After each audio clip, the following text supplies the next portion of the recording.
Hey, how we all doing? Afternoon all. Afternoon. Bit earlier today.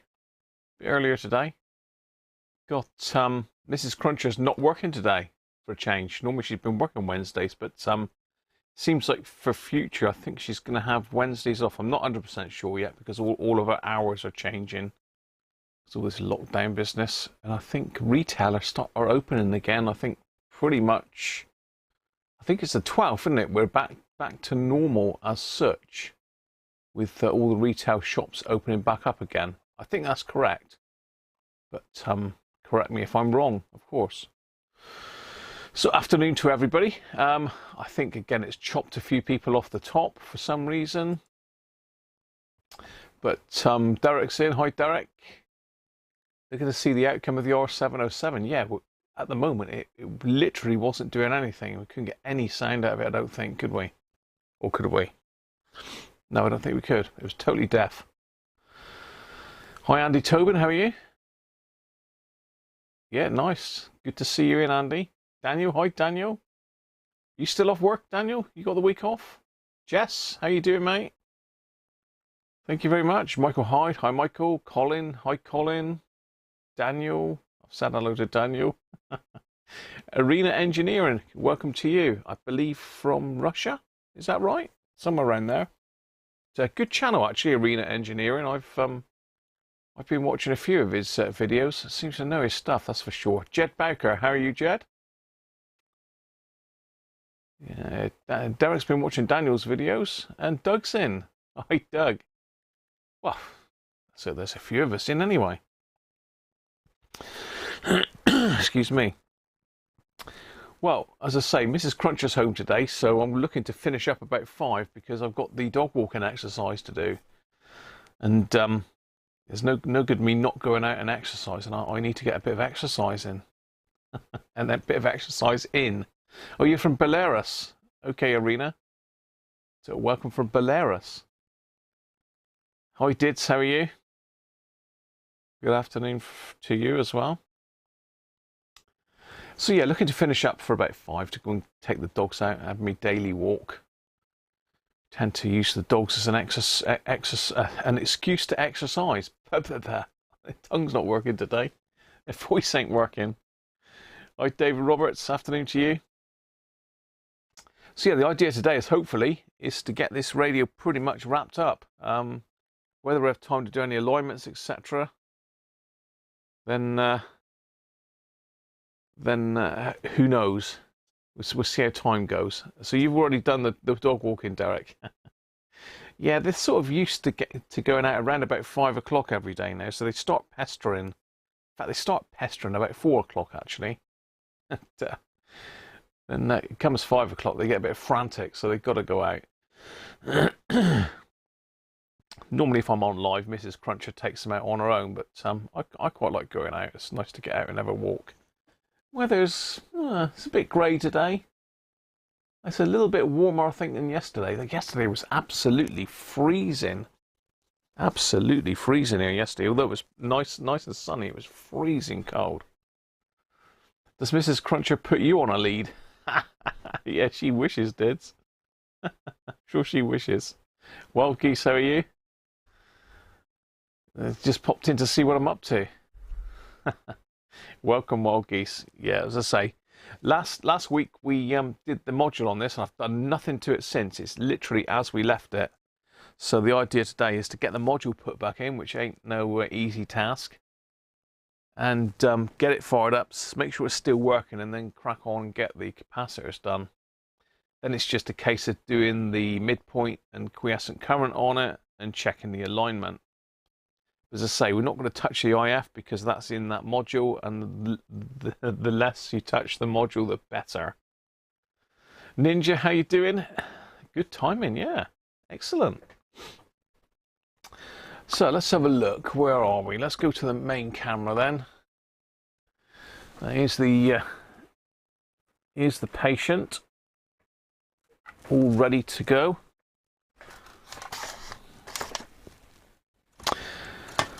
So all I've done, I've stuck a label on it to say I refurbished it, and put on the back what I've done to it, the transistors I put in, and that I've replaced the caps. So this has got the GT322Bs in it, according to that. So we'll get the overhead camera involved as well today, because it was quite good footage with the overhead camera going. It does give quite a good insight into what I'm up to. Although you can probably see a lot of it, but it's quite nice to get in a bit closer, isn't it? So what does that look like at the moment? Okay, we can go a bit closer. So pretty much this is how it's been left. The switchboard just hanging on by the wires over here. You don't need to disconnect all of these down this side. Saves you a bit of time and it's a bit less heat. These edge pads aren't great. If you overheat these, they'll lift, no problem at all. So luckily none of these are lifted. This is the holes that our module connects back to. That's all those little tiny wires that poke up through the board, as horrible as they are. That's what we've got.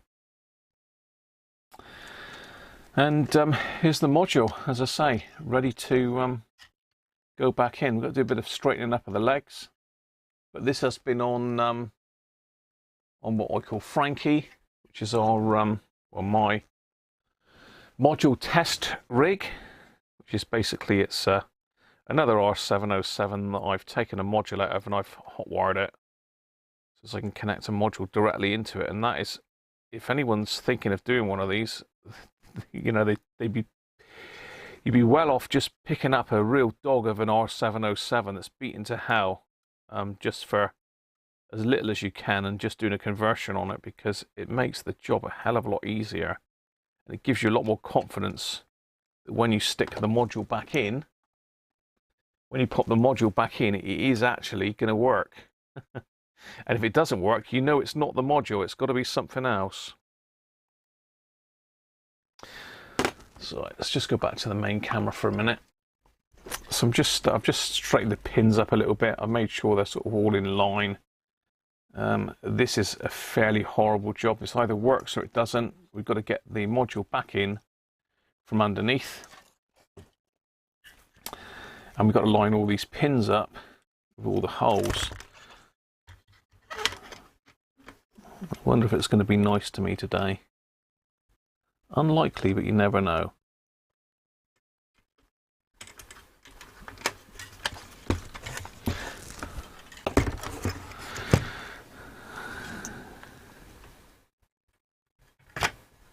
Oh, that's one side. Oh, look at that! Did you see that drop in? Oh, Christ. Let's bend some legs over quick before it decides to pop back out again. So, what I'm going to do is just bend these legs back down where they belong. And there, bends down there.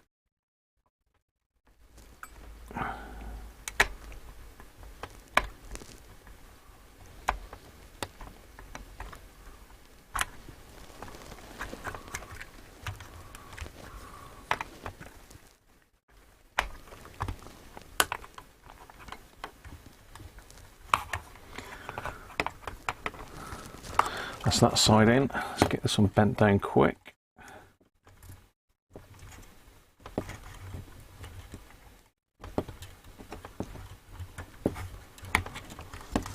There we are. Easy as that.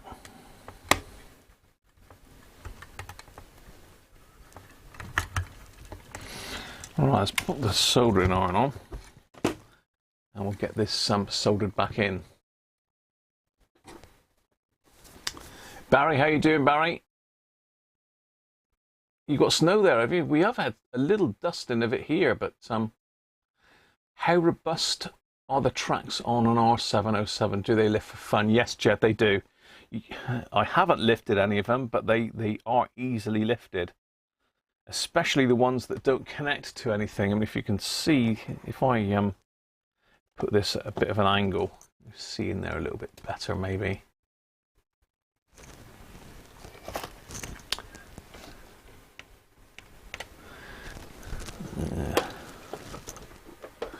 Yeah, so these, especially that are not connected to anything, these can lift quite easily. You need to put a bit of heat on, otherwise you won't melt the solder, but you need to be in and out fairly quick.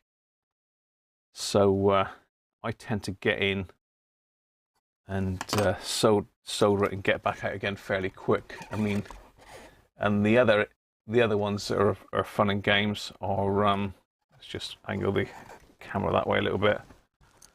Or where are we?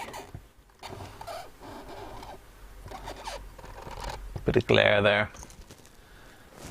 If I turn that off, you can sort of see it. Let's put it up a bit higher. See if we can cut the glare out. So the other ones that tend to break are these two, because the tracks are pretty thin here. But as you can see, these are intact, which is good news. But this is very similar to the R600. The module's virtually the same. I think there's just an extra IF stage in the module of the R600. So it's a bit of a rat's nest. It's horrible wiring in these. Not very friendly to work on. Not designed to be worked on, I don't think. You know, there you are.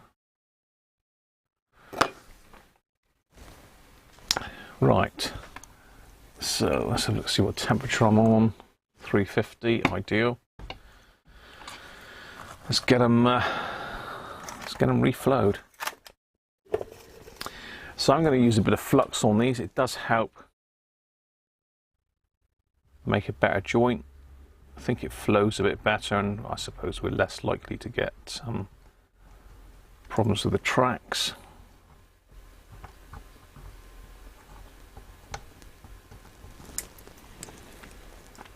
I'm just using this gel flux Amtech stuff.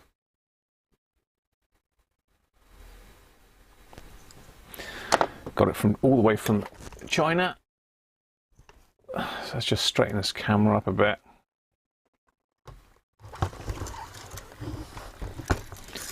I'll put it round this way so you can see roughly what I'm up to.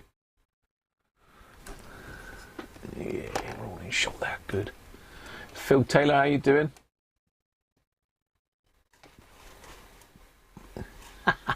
Yeah, that was a bit of luck, that, and very rare those modules go back in like that. And you can be fairly generous with solder on this side, because we've got the little legs to solder on top of here as well. I think that's a notification that I've just gone live. Notifications don't seem to be working very well at the moment.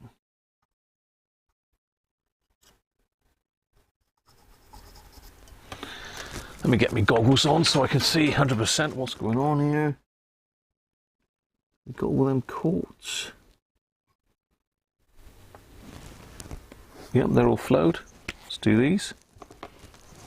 I got the light a bit further away because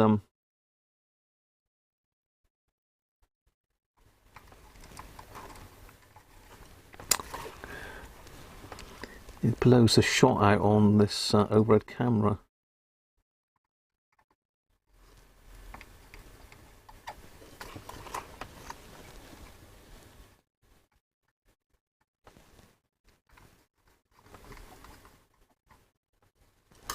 Yeah, that was a bit of luck, that module going in that easy, I must admit. Normally it takes a hell of a lot of fiddling to get that in.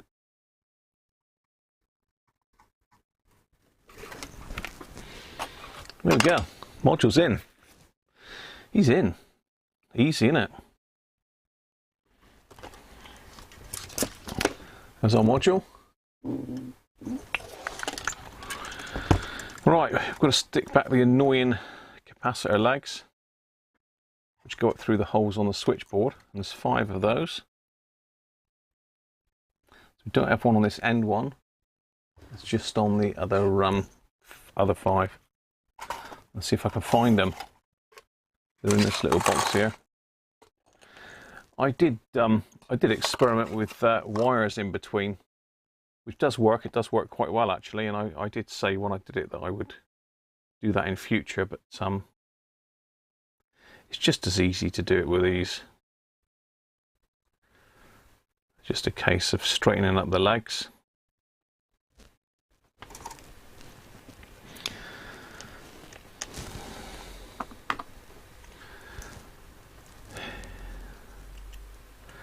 So these just solder onto the board, and then they poke up through the through holes in the actual PCB for the switchboard, for the switches. God, speech is all over the place today. Didn't sleep particularly well last night again. I seem to be waking up around about 3 o'clock in the morning. Can't get back to sleep, and I end up coming downstairs and going on the internet and just browsing, looking at electronic stuff.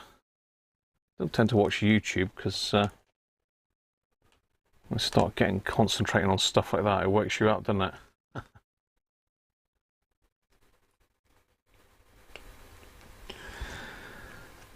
So yeah, the worst tracks really, Jed, for robustness are the ones in the module itself, because they're so thin. You only need to dwell a fraction, you know, a few seconds too long on them, and they'll lift. So the module is the worst for tracks lifting. Let's say all I'm doing on these is just straightening them up, ready to use them again. I bend them at 90 degrees and just make sure that the ends are straight. Makes it easier to line them up.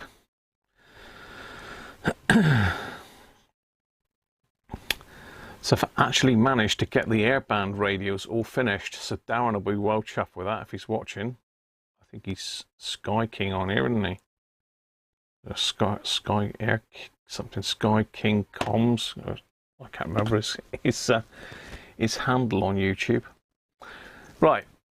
So let's get these back in.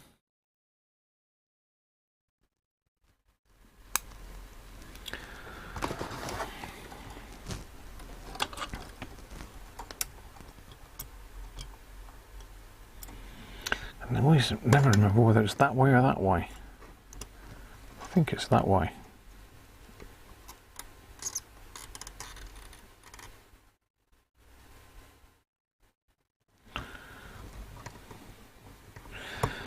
They stretch anyway.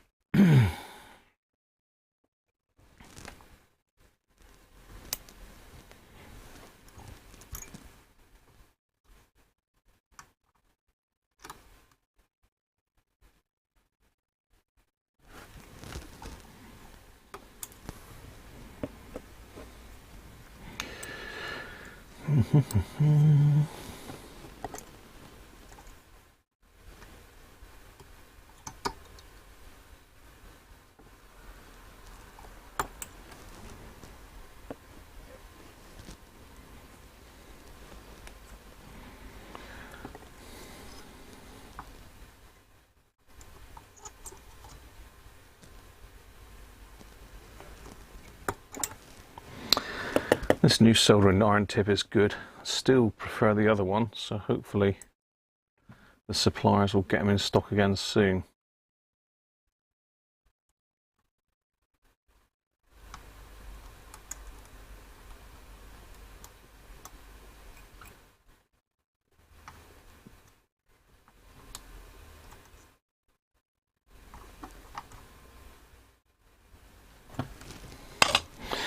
There we go, there's our legs back in.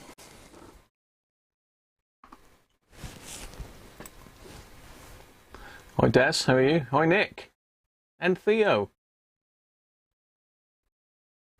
Reel-to-reel tapes on eBay, yeah. Just back from the dentist, Nick. Oh, not good. Hopefully they've sorted you out, Nick. Just a check-up, or do you have to have something done? Not that I like talking about dentists, really. Not that our dentists are great people, but scare the life out of me.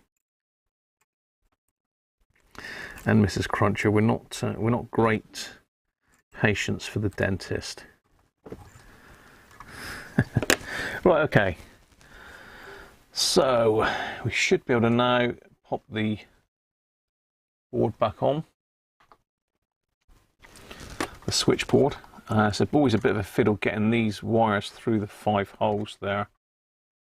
Well, it's a lot of a fiddle. It's not a bit of a fiddle. It's a lot of a fiddle.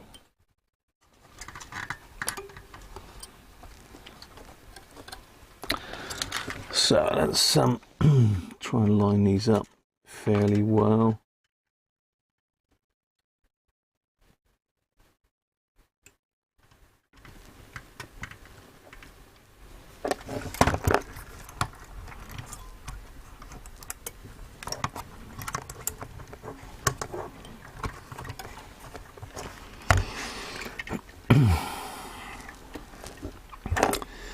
Yeah, as usual, it's a pain in the neck.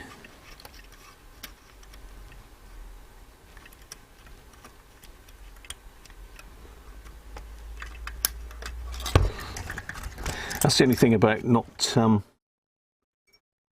desoldering all the other wires, is you do have this problem.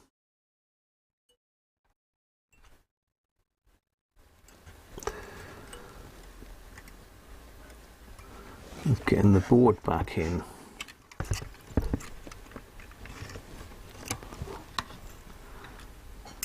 That's the neighbour's back. Excellent.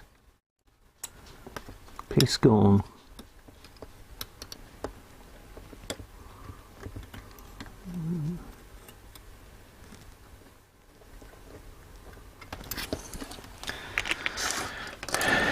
Right, I've got one in.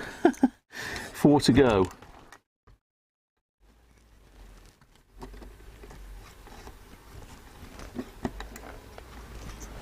First 2 are the hardest, the rest you can sort of get through fairly easy once the switchboard's in.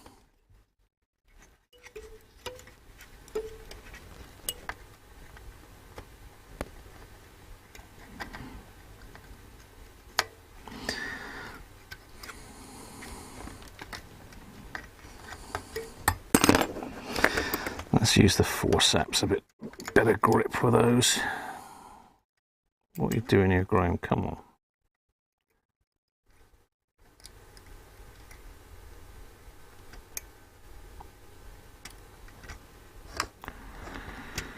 There we go. That's got the first 2 in. Let's get it roughly up where it's got to go. Should be able to get the other 3 in. Apologies as I can't see the chat for a minute. Let's make sure we get the right ones in the right hole. That's next.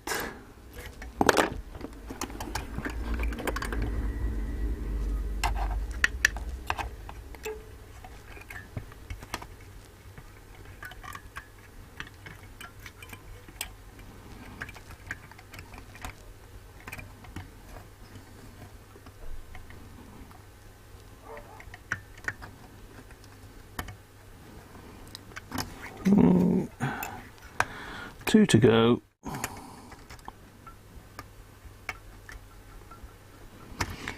Four, and the last one. Go on, get up in there. 5. There we are. Right, next we want to get the spacers back in and do at the top and check the top panel for fit before we do anything else. BF60CJ6 rectifier? What?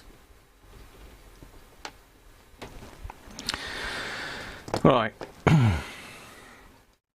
Again, these little spacers are sort of fun to get in. That's where the forceps come in mightily handy.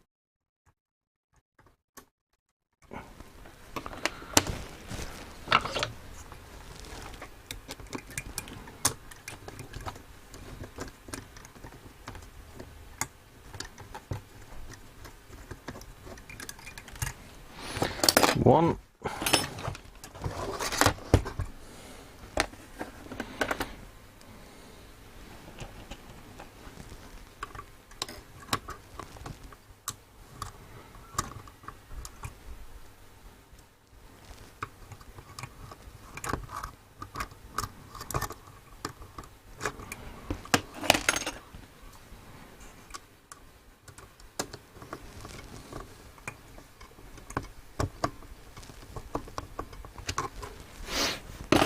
Right,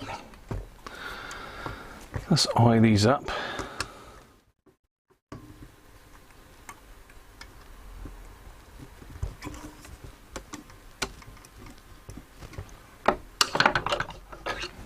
So, trouble working out whether this is Phillips or Posi drive these. Posi drive. Right, let's get the top.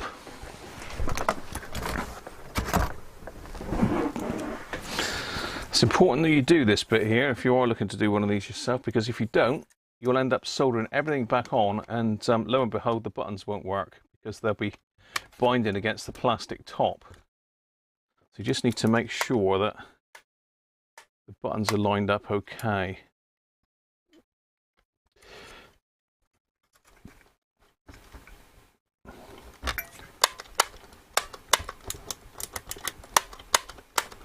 Which they are at the moment, but again, after soldering a few on, you need to just double check that again before you do the final tighten on those screws.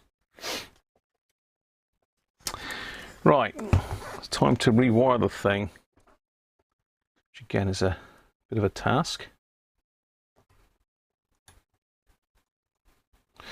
So especially these back ones, if you put these too tight, you pull the board down and the buttons sort of start angling upwards, and they won't work properly.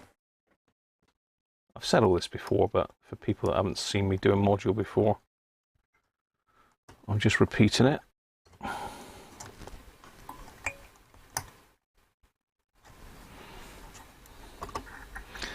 I've got my picture of which wires go where, so I'm trying to think. No, I can't. I can sort of think from memory where they go, but it's best to do it properly.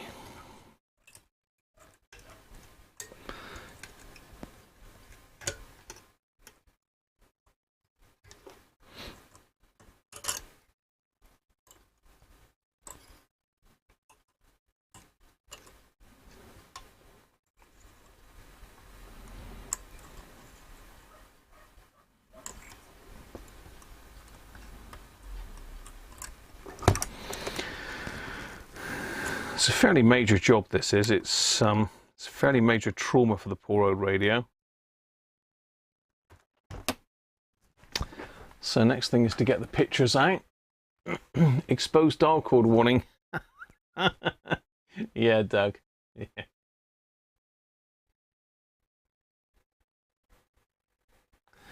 You regret selling your Akai 4000. I regret selling your Pioneer R707. Yeah, I think a reel to reel is one of those things that is sort of coming back.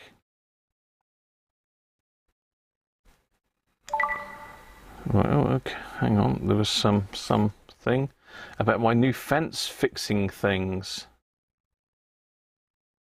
DPD, 8th of April. When's that? Tomorrow. Oh, there we go.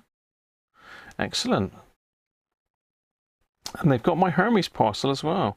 That's another R707. Right, let's get to my pictures, and I can just find the images of the radio that we did last Wednesday.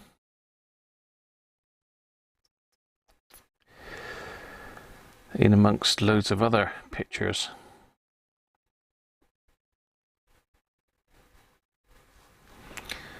Right.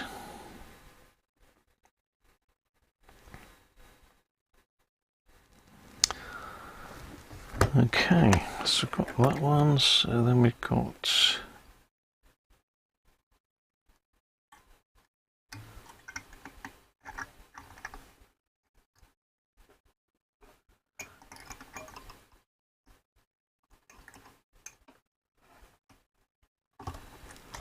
see a bit of a stretch, that one. Let's double check that one in a minute. I think that's right.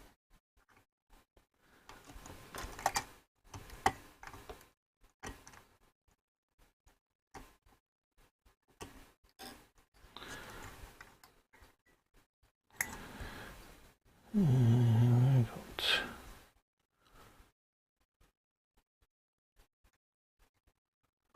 2.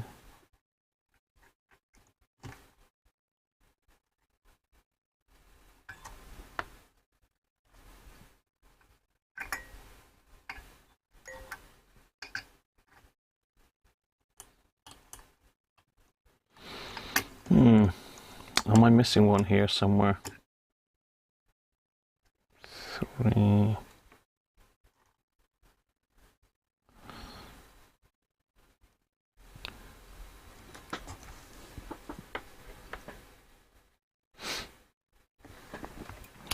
No, got that wrong, Graham. It does pay to take some pictures because a lot of these wires are not marked. They are not marked at all, and there's one there.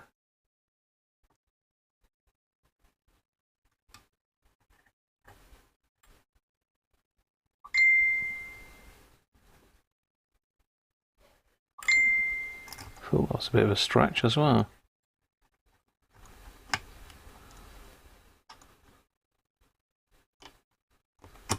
There we go. 2. And goes in that, and then that one there.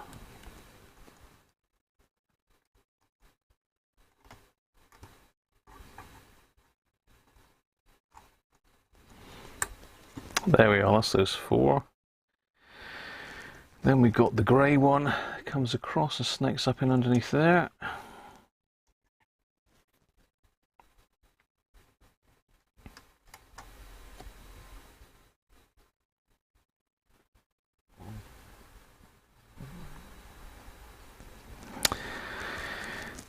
Yellow, white, orange.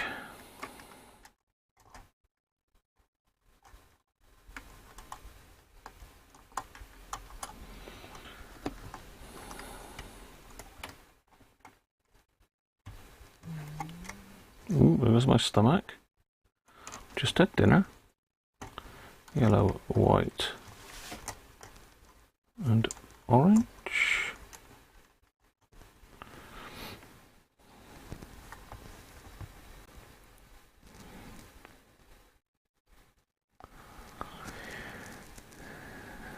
Then we've got another wire.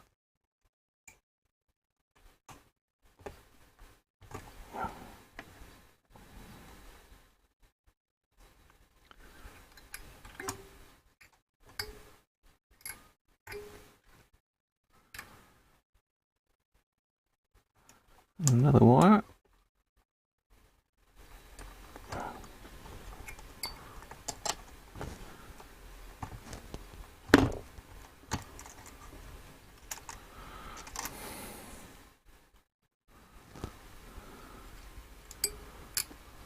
That's wire.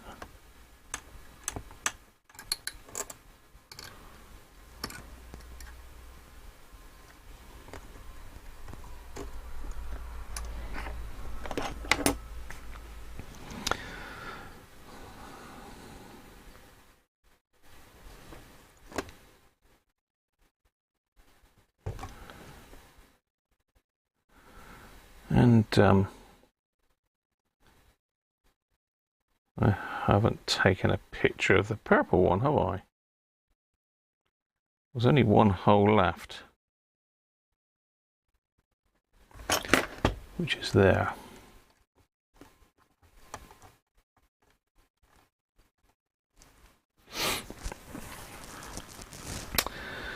I'll look into my other pictures later.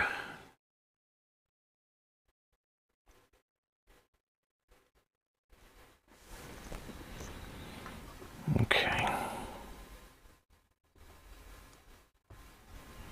So I've got a funny feeling they're wrong as well. I think that goes up to there. And that one goes to there. In fact, I'm pretty sure of it.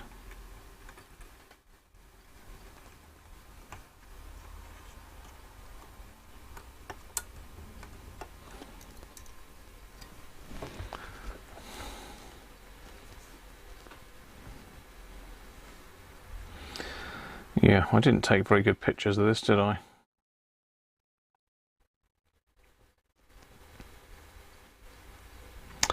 I think it's because I had another one side by side with it which probably helped. So let's just grab that one back out of its chassis.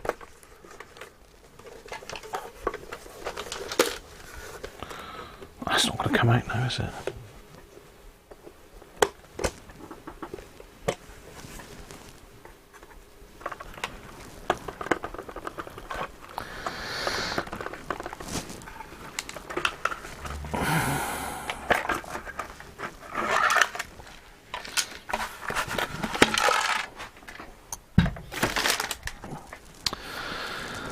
So,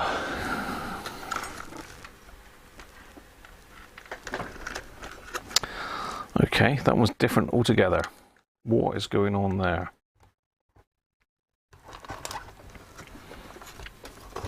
Same version, but in this one we've got a grey wire that goes from there to there. Ah, okay. Yeah. That explains it. We have the grey wire. So, God, someone's been at this one. Hell. This one, someone's had a go at the module on, and it ain't me. Oh dear. That's going to be fun, that one.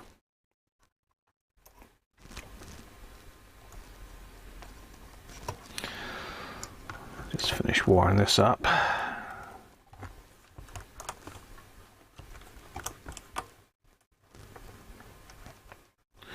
Ready for soldering.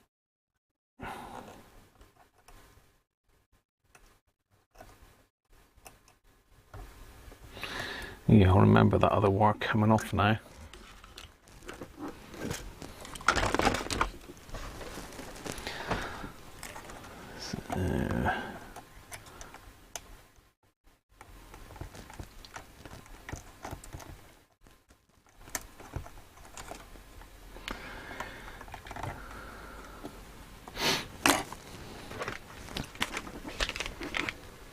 Benji, how you doing?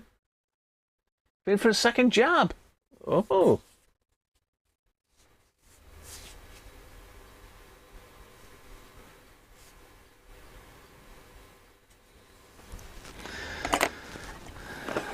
Yeah, I'm not familiar with that, Des, so I can't really comment. No familiar.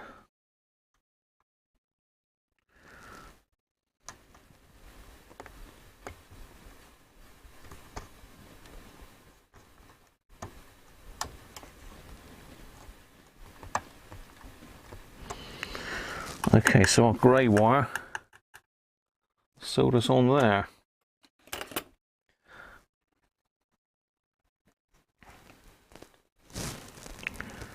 And goes to that second one.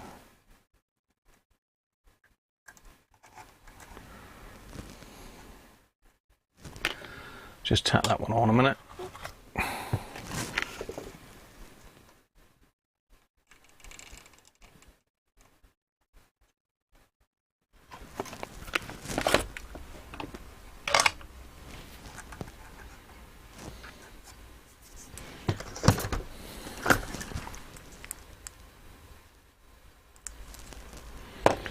Yeah, I hadn't looked at the chassis on that one, but someone's had a go at the module on that. It's not looking good.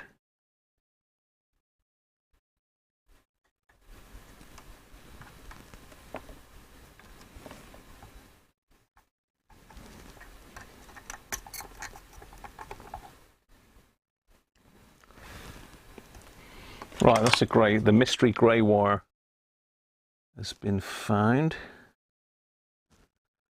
They're correct. They're correct. Yeah, all the rest are good. These legs, one to that one to that one.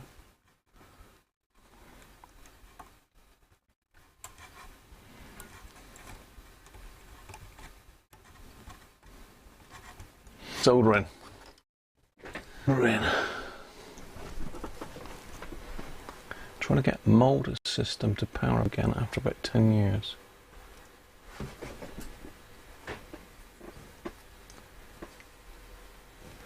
Are we on any forums? We've got our group, Des. If you're on Facebook, we've got a Facebook Messenger group, mate. If you want a bit of ongoing help during the week, good bunch of lads on there, always up for a chat and up to help. So if you want to join that, you'll have to let me know if you're on Facebook. If you drop me a message on Facebook, you should be able to find me on Facebook. Just search for Radiocruncher.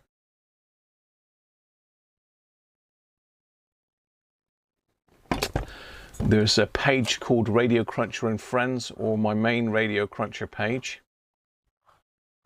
Just drop me a message on there, or tell me that you want to join the Messenger group, Des, and I'll add you in, mate. No problem. More the merrier.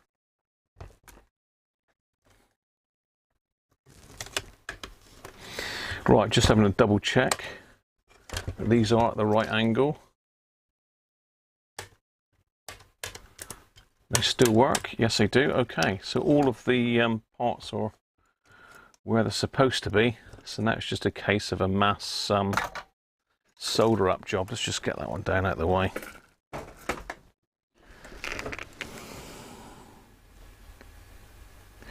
So I'm just going to put a bit of flux on all these wire terminals. It's a bit horrible to get the flux off again, but it's worth it because you do get a nice joint on it. Make sure all our module wires are all sticking through okay, which they are.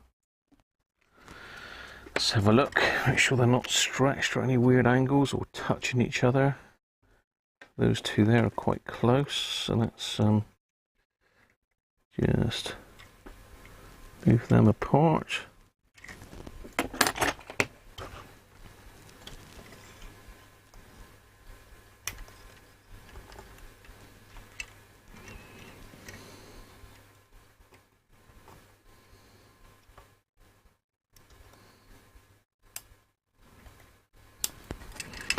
Nice.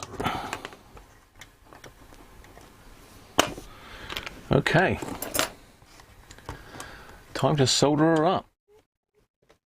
Let's have a look. Can we see on that one? No, just as easy to see it on this one, really. I'm only soldering. I'm sure you don't want to see that too close. So I'll stick my goggles on, just make sure I get all these right. Again, you don't want to dwell too long on the pads on these, because they will lift. They will lift, guaranteed. Right, let's do these down here. The resistor legs fit onto the module legs.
There we are.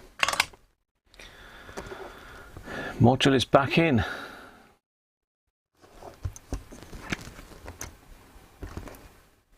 Let's go over and put a little bit more solder on that joint there.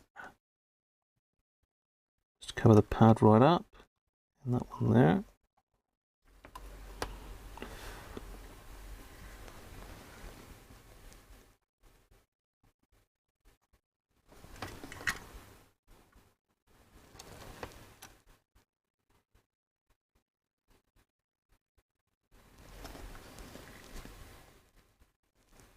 Job done. Right. I suppose before we go any further we ought to have a test, although I think we'll find these capacitors here are not going to be very healthy. Let's just do an ESR check on a couple of these first before we fire it up.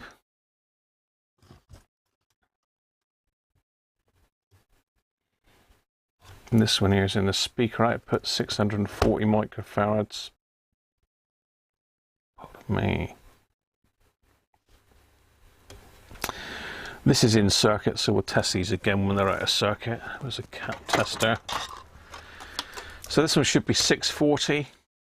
As I say, the radio isn't working at all. We know there were shorts in the module, but it's not to say that there's not a problem in the amplifier, because it wasn't making any noise. Let's have a quick look at that.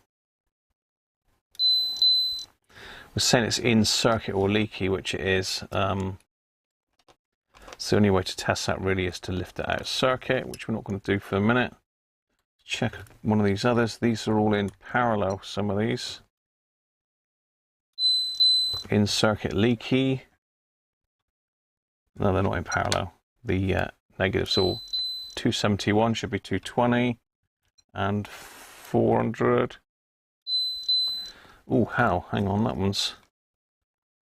Is that 4? Yes, 470. It's reading 729. Oops.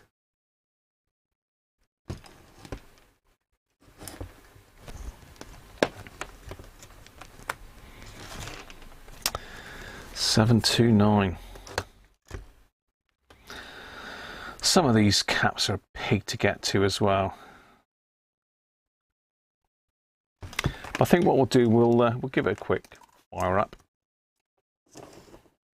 Make sure all these wires are still connected. And to make sure which end's which. So this is the power.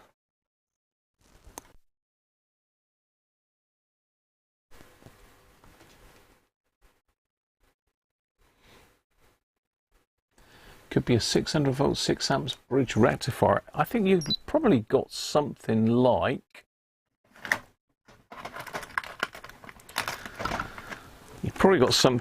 this, I expect, Des.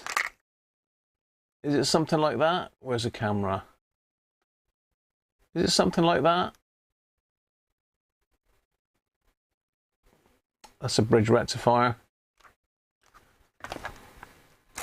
Or it could be something like that. I bent the legs on that one, but same thing.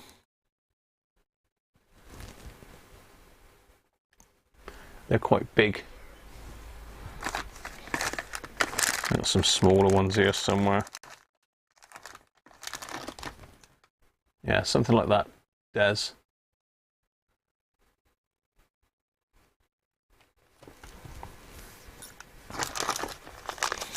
I've got some smaller ones there, 2 amp, 800 volt. I mean, what's it running? I think that's what you mean.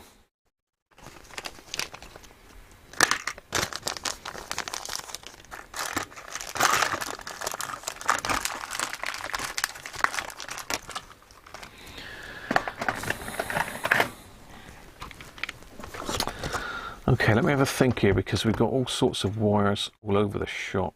So I think those two go to there. I've got all this sticky stuff all over my hands. Bit of a lag on it there, Jed, so far now CBC or RS do them. Just if you're not sure, just get a larger ampage one, won't hurt.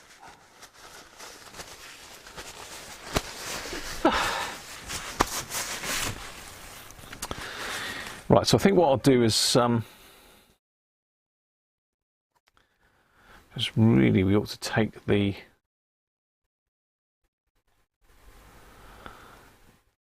Let's take that switch apart, really, the headphone socket, didn't we? I was going to refit the top panel, but really you need to do the headphone socket. This one needs to come apart, really.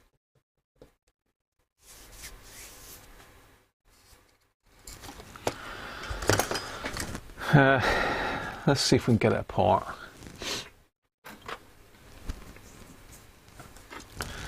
Now, you may or may not have seen me take these apart before, but one of the main problems with these radios, and a lot of them from this era going dead, is that these headphones. Oh, that one's actually moving. Will he come out on his own? Oh, look at that. So basically, normally what you've got to do is you've got to bend this little metal tab up and then push the body down through and pull it out from the other side. But you can see this one's got scared that I was going to do that, and he came out on his own. It's rather nice of him. Excellent. I saved a bit of time. Let's just focus on that. Come on in a bit. So this, you have to pay attention with this, really, because this is something that happens quite a lot with these radios, and it will kill them dead. So you'll be thinking it's the module. The module could be fine. It's if you've got no noise at all, then it could well be this. And there is a little picture on it there. Can you just see that if I catch it in the light? So this is the switch, and that's the common. So this should be normally closed. Then when you put the headphone jack in there, it opens that switch. The problem is sometimes if someone hasn't used one of these for a long time and they decide they're going to plug an earphone into it, or a headphone, it should be earphone I think with these, it says in the instructions, it breaks this connection, and when you pull the headphone socket, the headphone jack plug back out again, because these are quite corroded or there's dust or muck in them, it doesn't remake the contact, and you've got an open circuit speaker then. This is not going to work anymore. So this does come apart, and it just, the body splits in half, hopefully. If I can get my fingernails in there, let's get a scalpel out.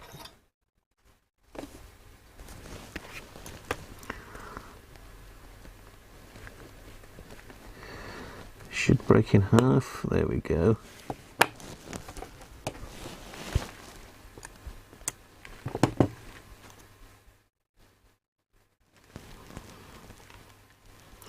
So actually this one is pretty clean.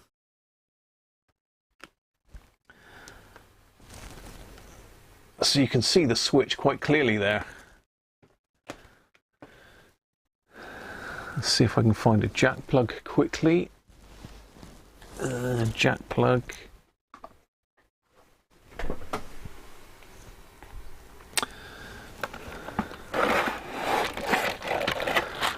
I take it you're all mesmerised. That's why you're not talking. Right. So this would be a normal sort of jack plug. I think these aren't really meant for headphones. It's a mono output. They're really meant for an earphone.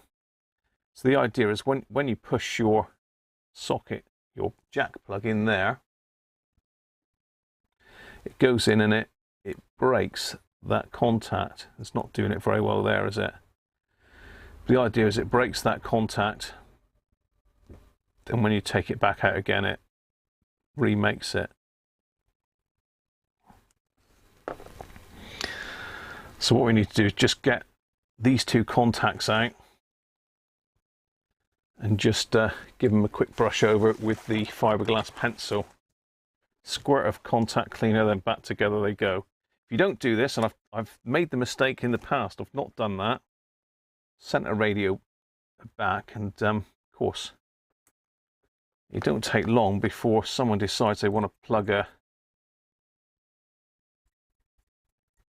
earphone in for whatever reason. I don't know why. These aren't really meant for listening with earphones. Ear plug it should be. So that's that terminal cleaned up with the fiberglass pencil.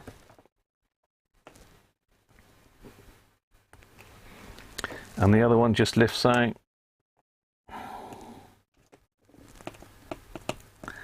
If it hadn't been butchered by somebody. And then exactly the same on that one. Just clean that off.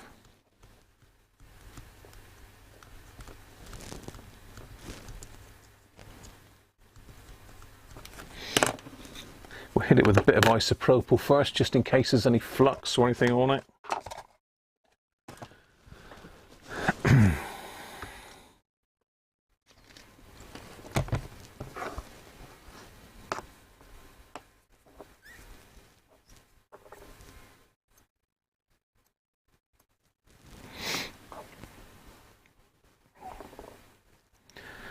Pop that one back in.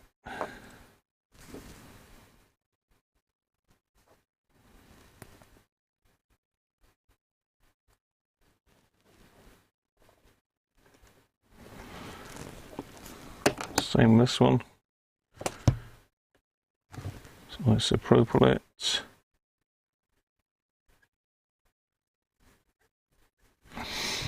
Probably worth giving these a little tiny bend as well.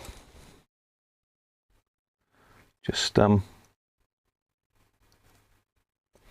bend them slightly to increase the what am I trying to say? Spring pressure.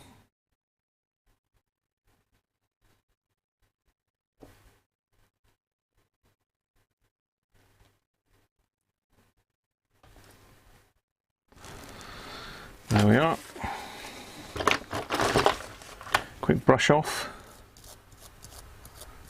This one's actually very, very clean. In fact, it's the cleanest one I think I've ever seen. So whether the owner's already tried pulling that apart and cleaning it, I don't know.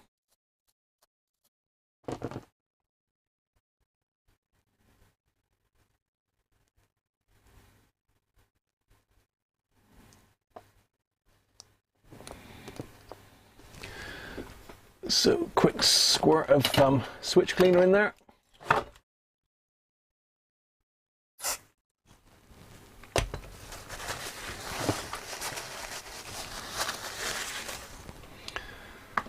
And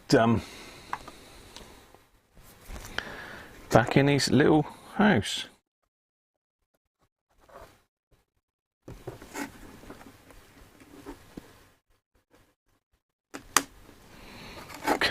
That's the easiest one I think I've ever done.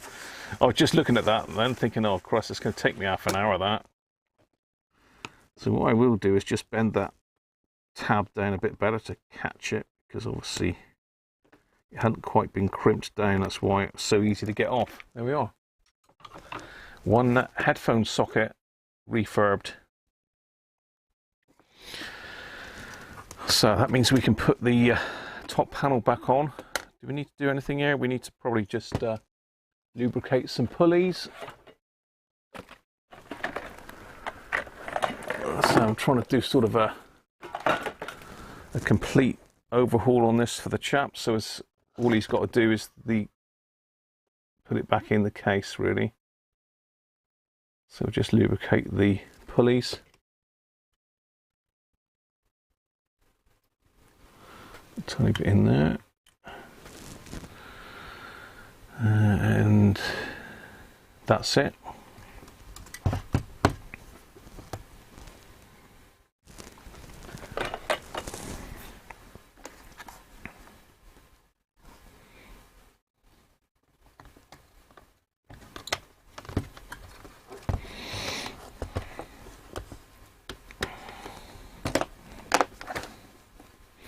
Right, just get these wires put back on.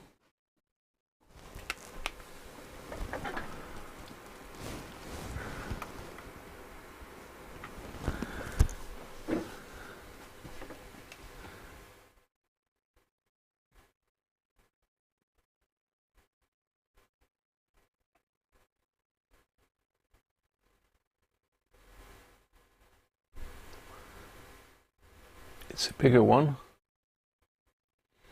That's pretty big, that one I had there. That's a huge rectifier.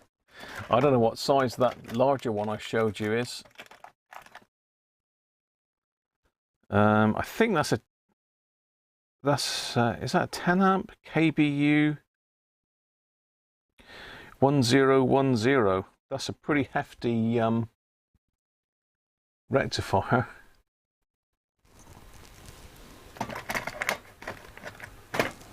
That's probably something like 1000 volts. God knows how many amps. Right. I need that out still in a second. Let's get some of these wires put back on.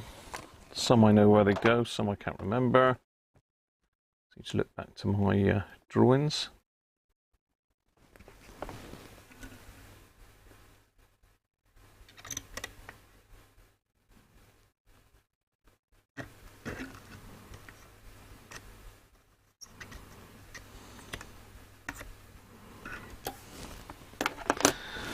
Some blobby solder on there.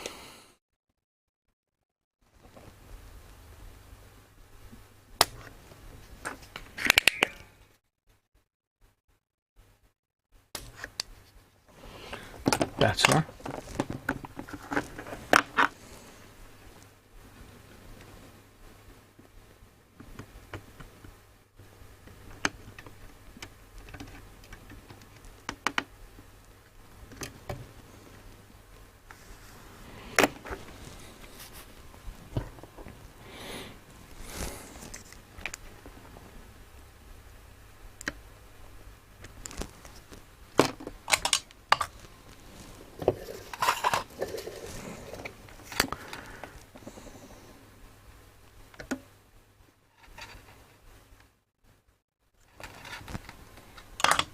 Okay, now this is the tricky one because we've got 3 or 4 wires there. They've got to go into 2.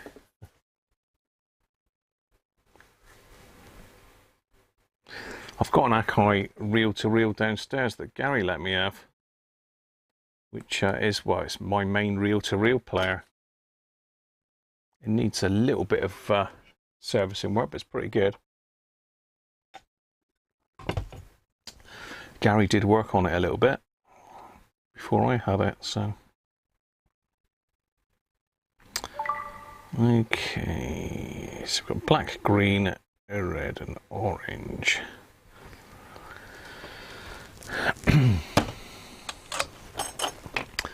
Let's just clear the holes out on this one.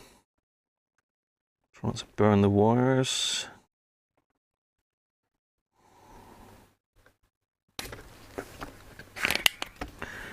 So this is the headphone socket that we've just refurbed.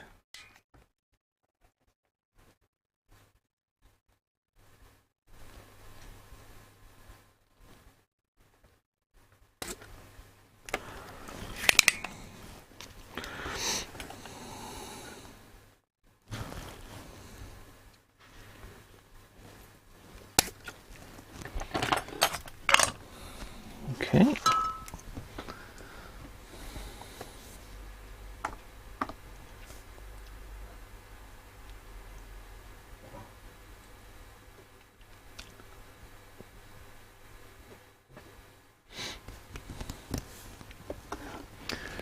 Right, where's my picture?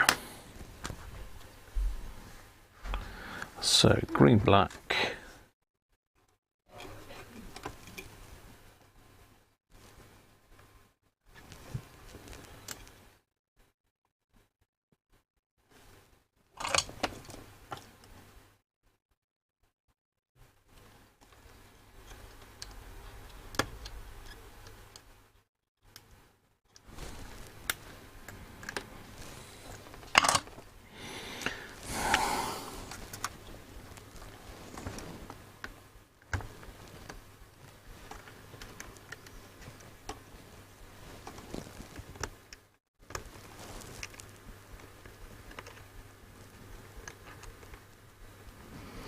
I don't think the hole's quite cleaned out in that one because that should go through there, no problem at all.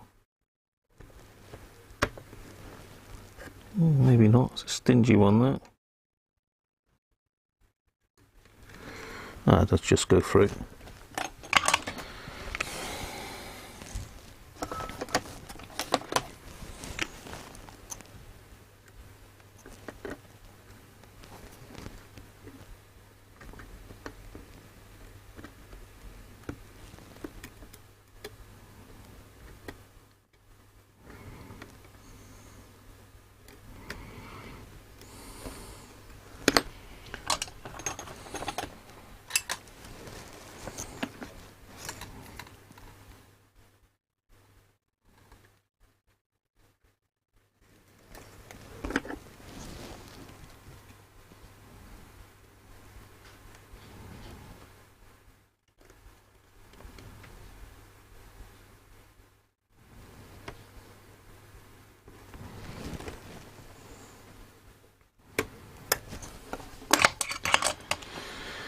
Right, orange across there.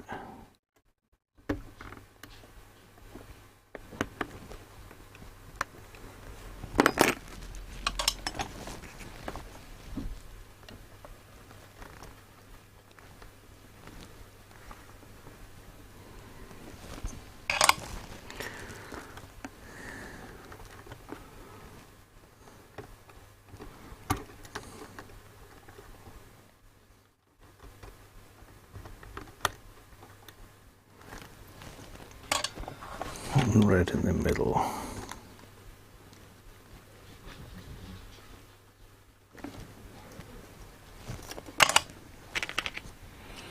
Okay, so those done.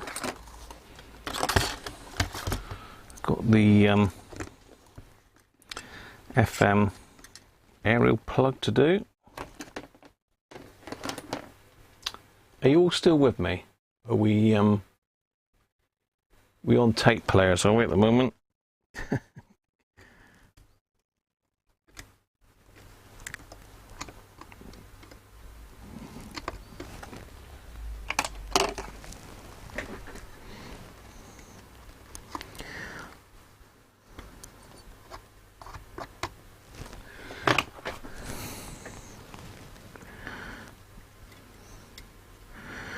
End of the day, talk about what you want. It's an open forum. It's good to get you all together, really, isn't it?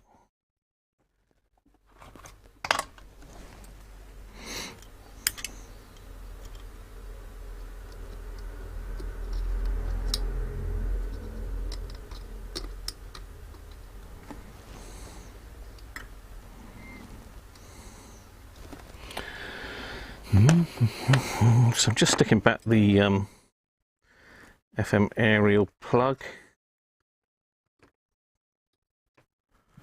which was quite nicely wrapped around there, but for some reason I've got a wrapophobia now. I can't get it to wrap back around.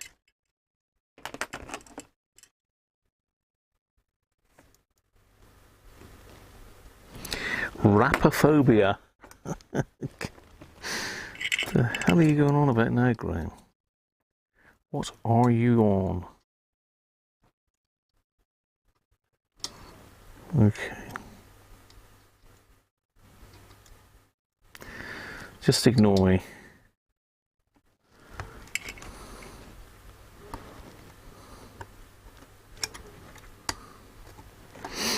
Right, let's get that soldered up quick before it jumps back off again.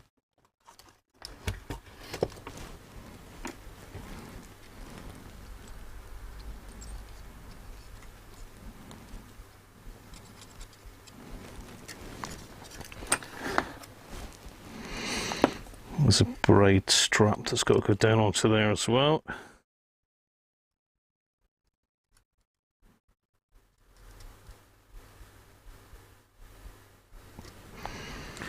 And then we're going to reconnect that.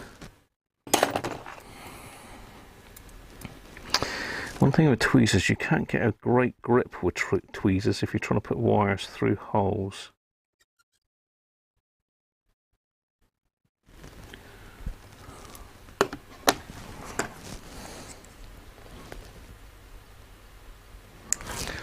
bit of flux on. Oh, I just put flux on my phone. That's not good. Right. Better. Right. Okay. I think we are reconnected. So let's give her a go. See if we can get anything. Where's my speaker? Where's my horrible test speaker? Oh, it's on the floor there now.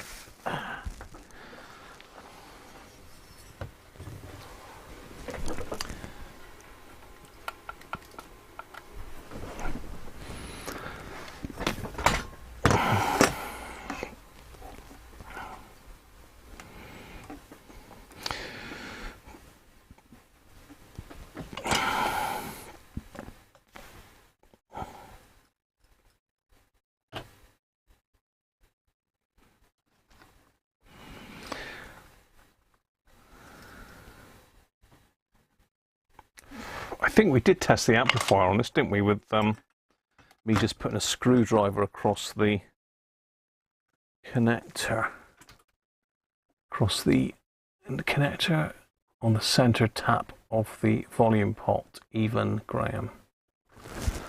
Okay, let's get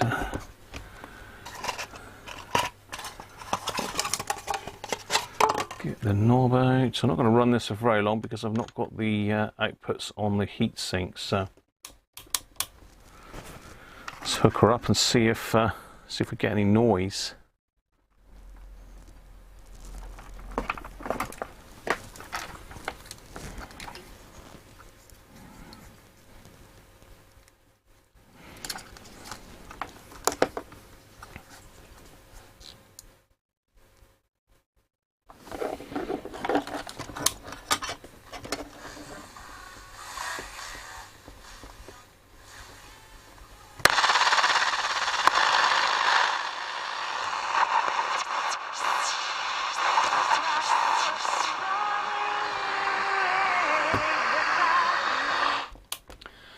Let's connect the FM aerial up, stick a little wire on there, turn the AFC on,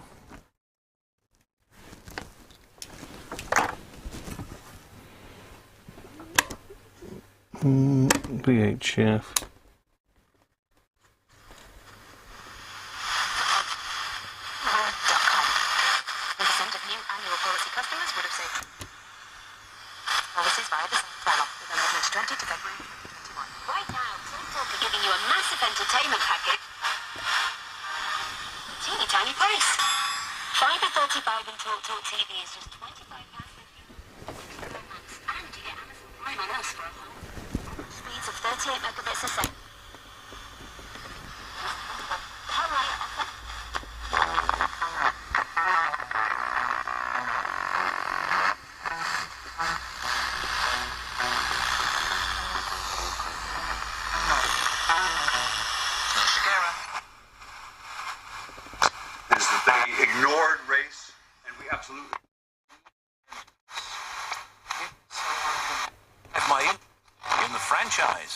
Well, I am is trending on Google after revealing his latest creative project, an electronic face mask. It sounds terrible, but that speaker is absolutely knackered.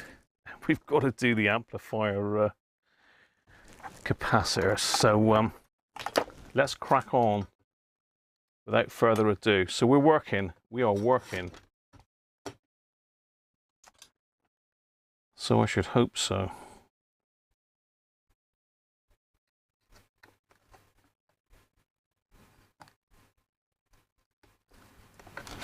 I must dig out a better test speaker than that, because that's pretty shocking. It certainly is alive. Hi Harvey, how are you?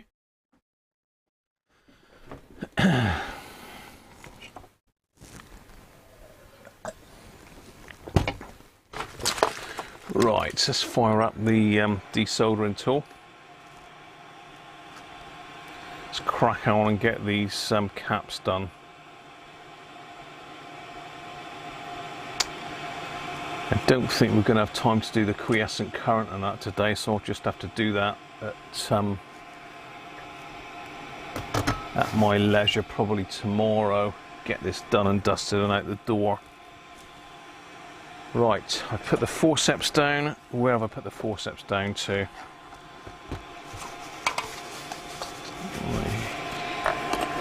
I haven't tidied them up, so they're over there. Right, okay. So this is a 2.2 here.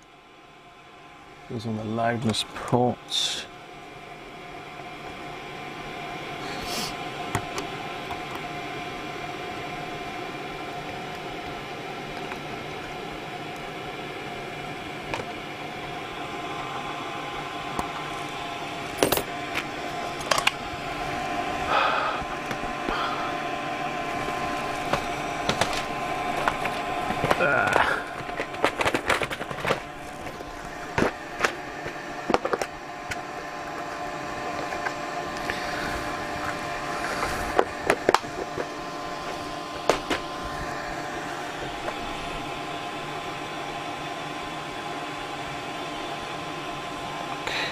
So it's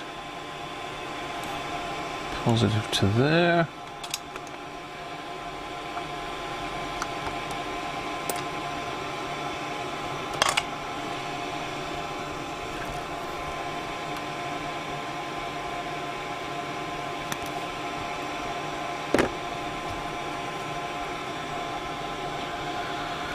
Flux.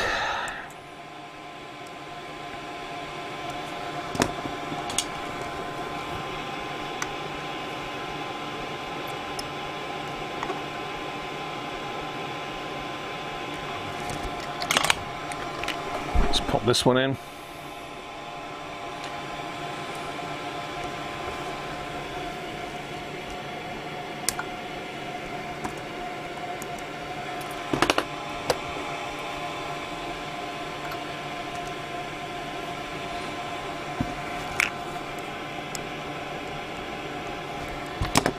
While the desoldering tool is still heating up.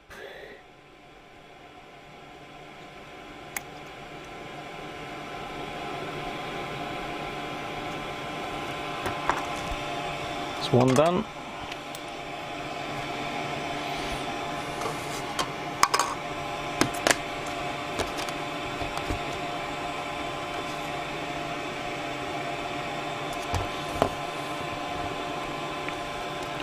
Right, let's get desoldering. Dom, how you doing? Phil Tube? Good afternoon, Phil. Hi, Ganesh. Hell. The module's back in, Dom.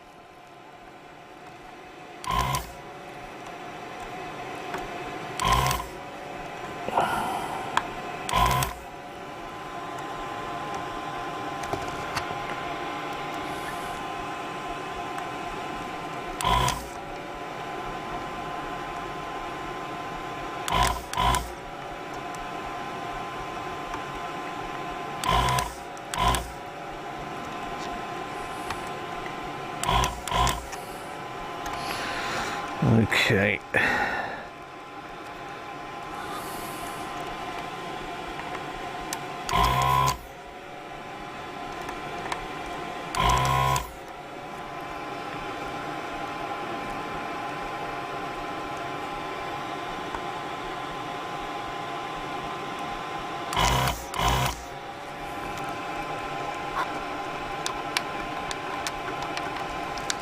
So those three loose. That one there. Sort of know roughly where these are on the board now underneath. That's a bit sad, isn't it, really? But, you know.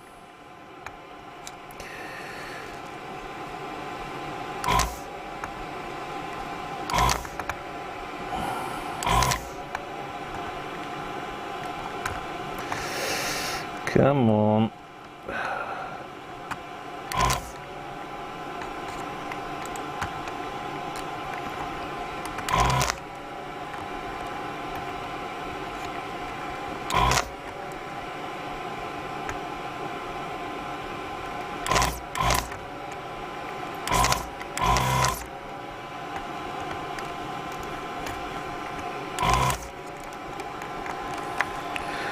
That's that one. Got one back there.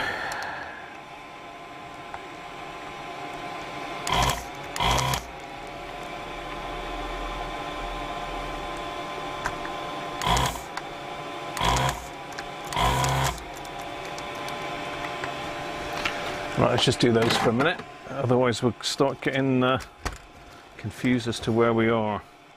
So we've got 5 disconnected, all ready to go.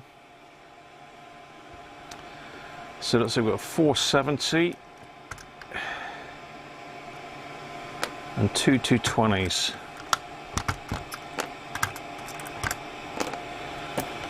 Oh, 470, 2 220s. So look what we've got in stock here.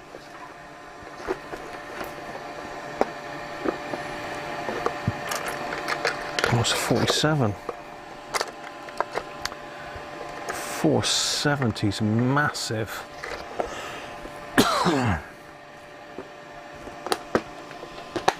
It's because I'm looking at the wrong box. 470, 2 220s.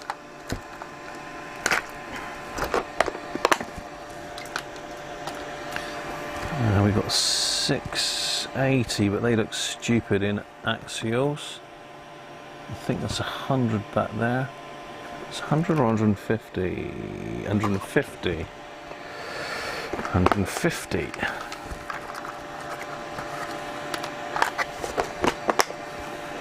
I normally stick a Panasonic in there for that one, which is one of these, I think. 680. What voltage is it? 35 volts. Yeah, that's a 10 volt. Right, what's the ones for there then? So these are pretty easy because all of the negatives are the same.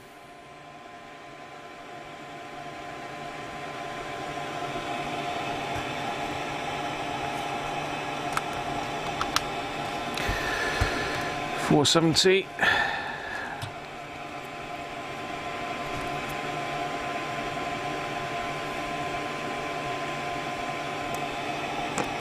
$220.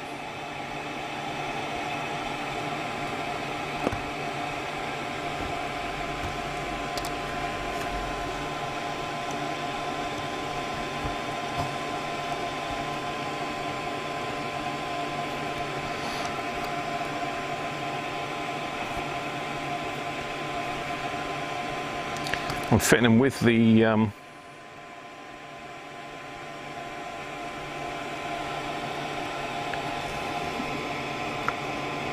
am I trying to say, Graham? What are you trying to say? I'm fitting them with the value upwards.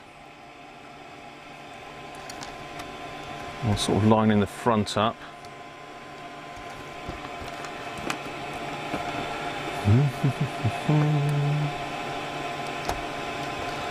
Definitely going to have to get some more Vichets in, aren't I?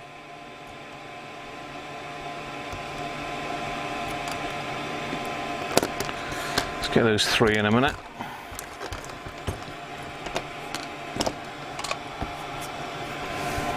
Let's use some of this flux.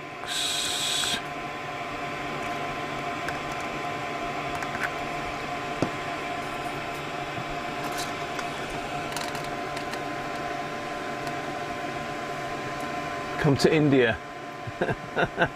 You want me to come to India? No Vichets. It's all Vichets. I haven't got a lot of Vichets left, Dom.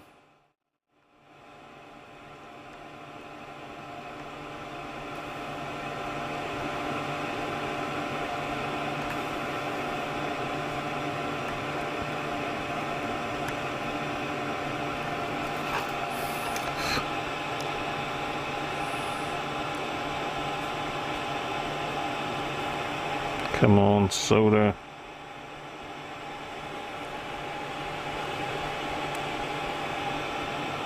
Got you.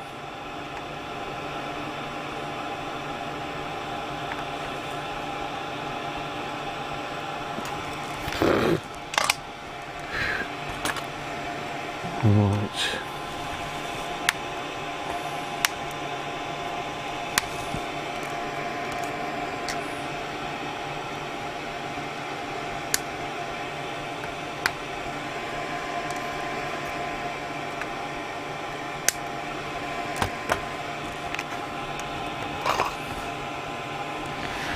We've got this one, so the negative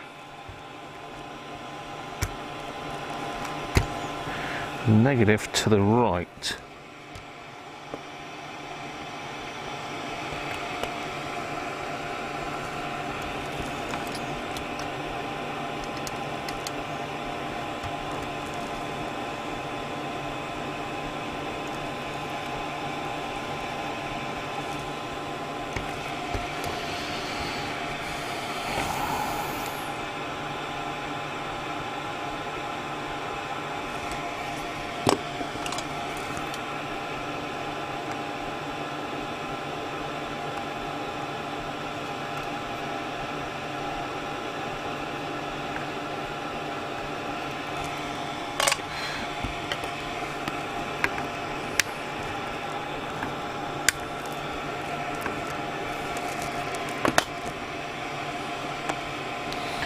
Okay, and this one behind here, straighten that one up.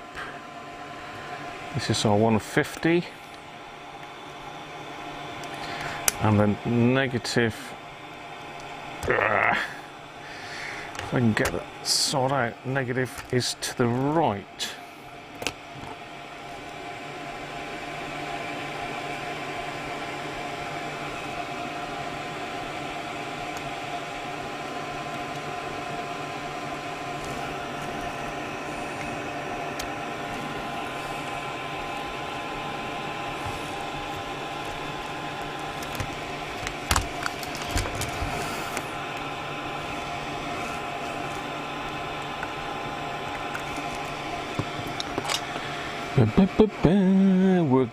We're going for it. Can we get it recapped? Got the module back in. It is now working. Sounds rough as a badger's backside.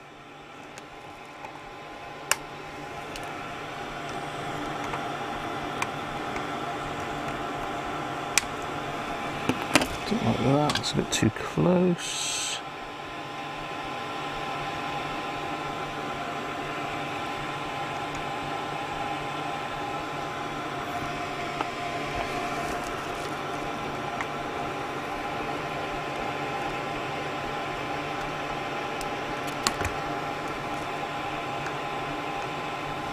Better. Okay, that's those 5 done. So let's get my handiwork.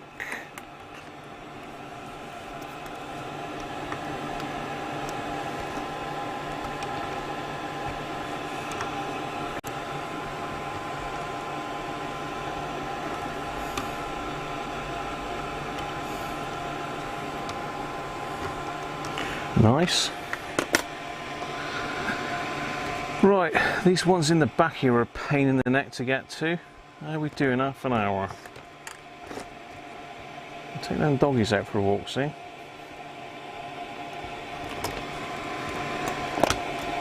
Again, these are better off as radials.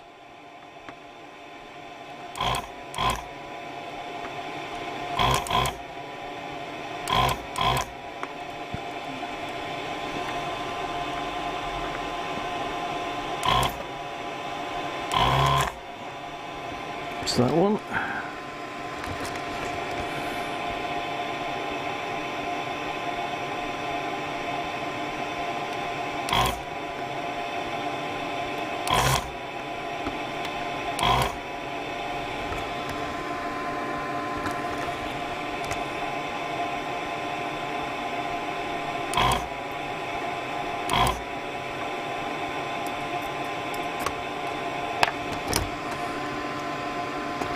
I'll burn my finger in a minute.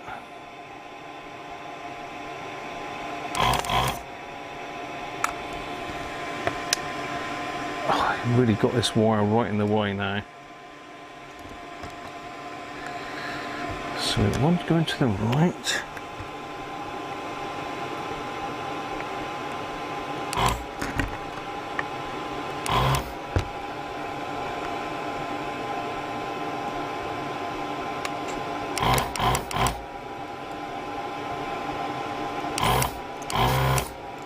Ugh. That one's going to lift, I reckon. I don't want it to, but it's literally...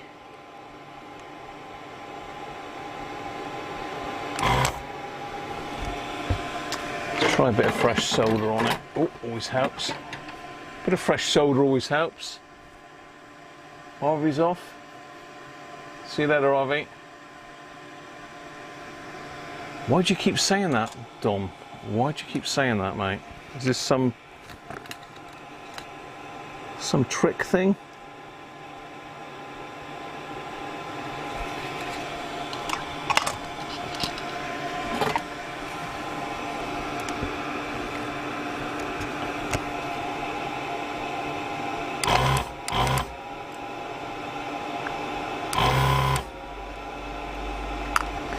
See, that one there just will not let go of the board.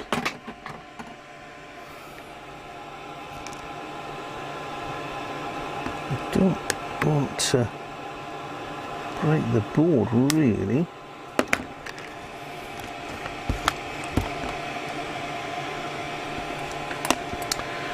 Right, so this first one, let's have a look.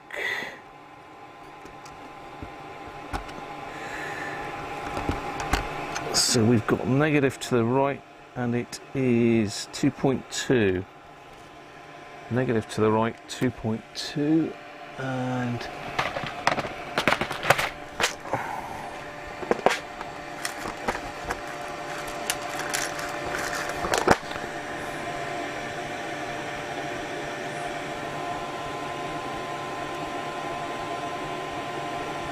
that's that one.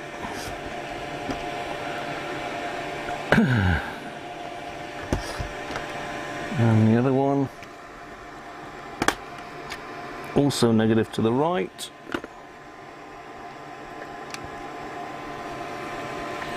Also 2.2.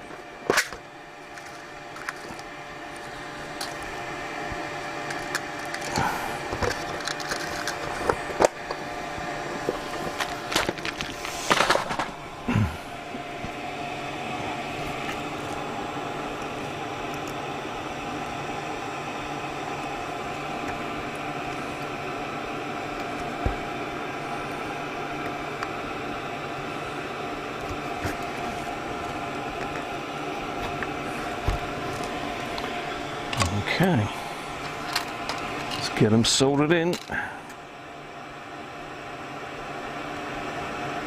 including the ones I've desoldered that I shouldn't have done.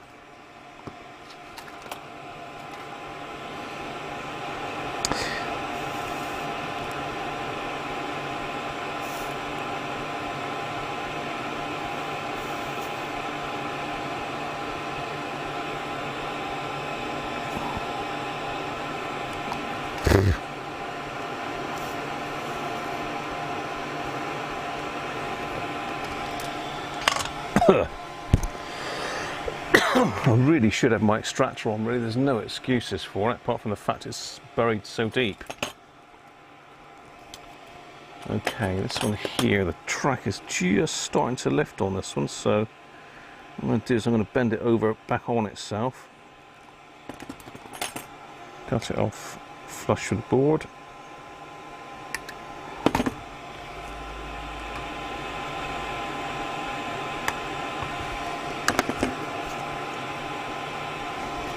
Job done.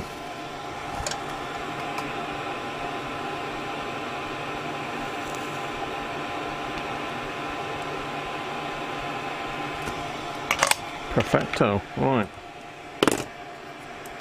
Snip those legs off.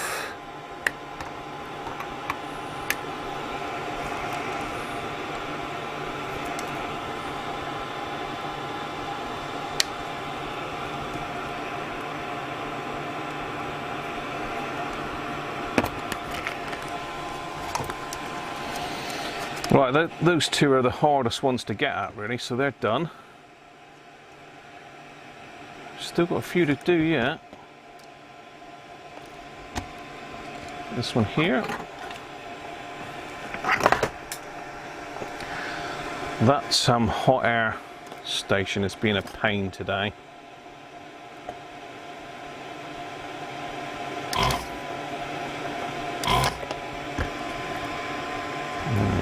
Okay. Got 3 capacitors in the same hole here. So let's have a look. We've got positive to the back.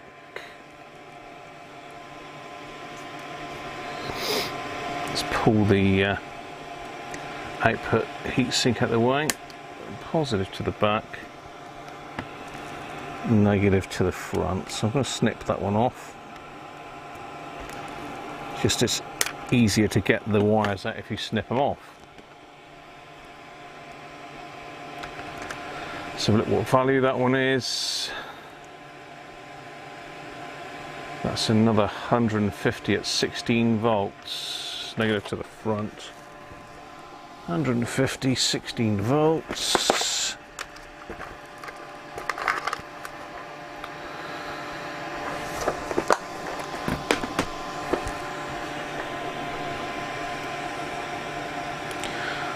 Negative to the front. Right. So should be able to get them out a bit easier now that the legs are gone.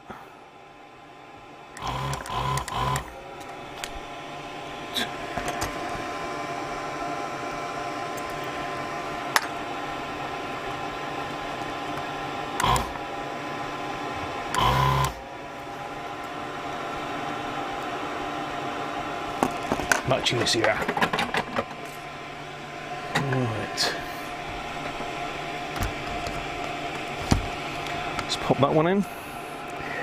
What I tend to do with these is if the holes are very close together, then I'll put some radials in. If they're spaced quite far apart like this one is, then we'll just go with the axials as it is. It's always cheaper for the customer to put the radials in.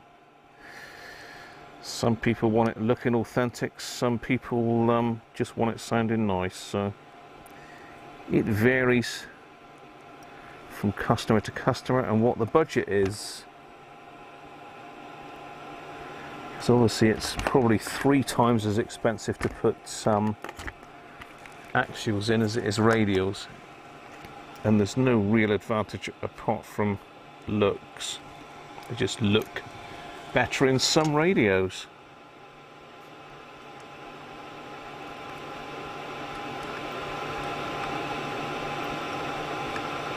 And some people fit only radial caps. They won't have nothing to do with axial ones because of the costs. So depends whether you're doing a repair or a restoration. If you're doing a restoration, then you want to try and keep it looking as close to original as possible. Let's say this is not a restoration, this is a repair, so we're just fitting in what goes in best. Right, how are we doing then? Okay, so that's another one done. Got this little one in here. That one is probably going to end up being a axial again. I think it's there.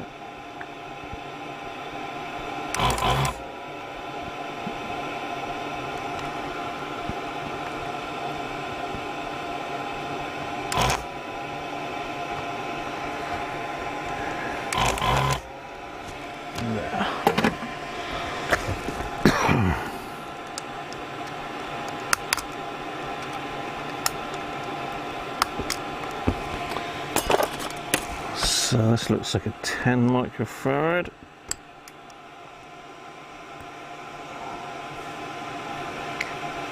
At 25 volts. Okay, that's interesting.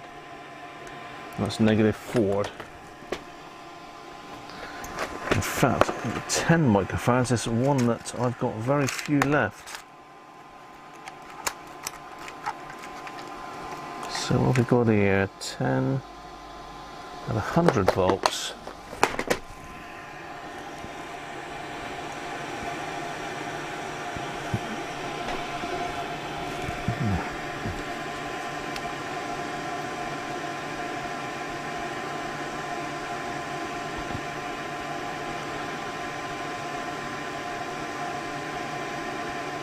The bodge, yeah, we've seen a few of those, Theo.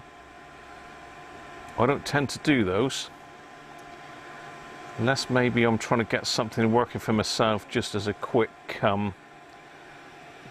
get up and go type thing.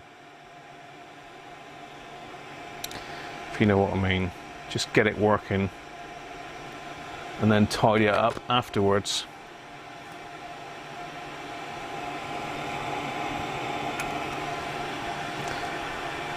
So Mr. Man Cave's having a restoration, so we try to keep his all as authentic as possible.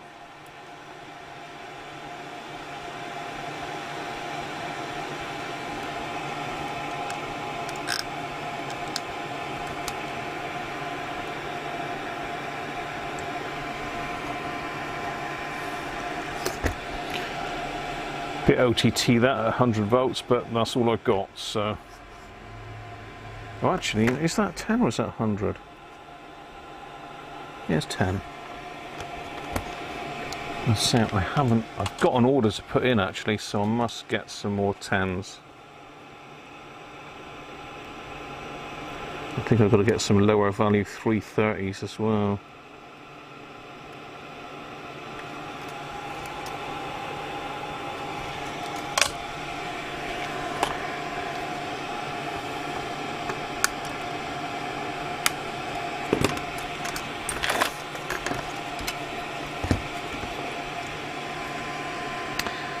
Right, so these two here, they'll both go in as radials.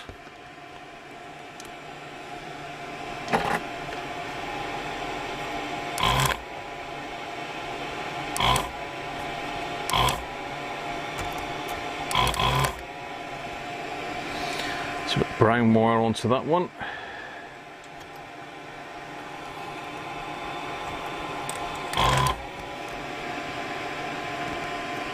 There's the other one, that one there, I think.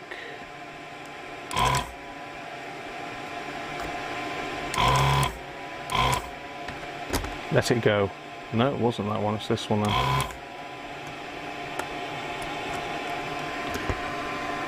We'll get that for the next one. Right one there.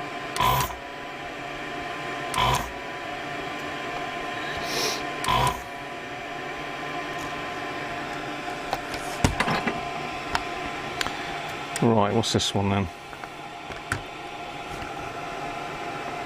2.2, and we've got the negative to the front. 2.2.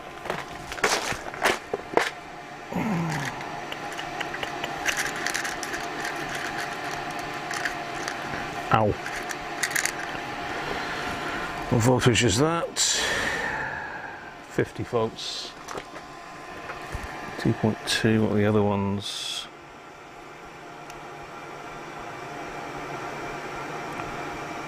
$10, 25, and 33. So 10 and a 33.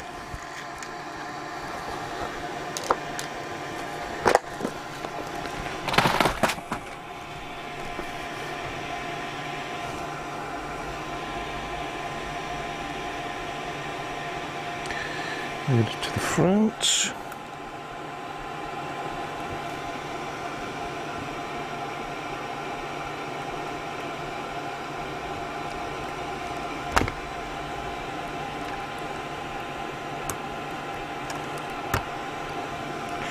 Negative to the front, that's a 10 at 25 volts.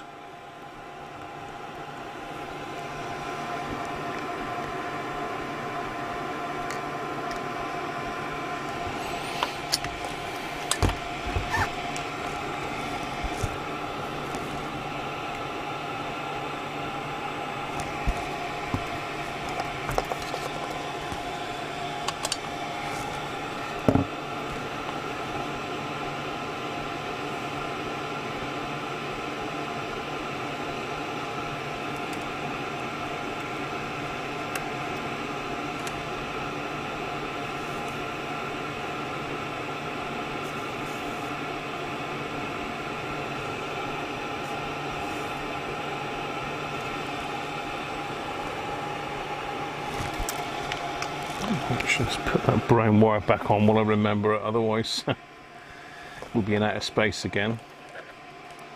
I'll put my tweezers down somewhere. They've dropped on the floor, I think. No, they're over there.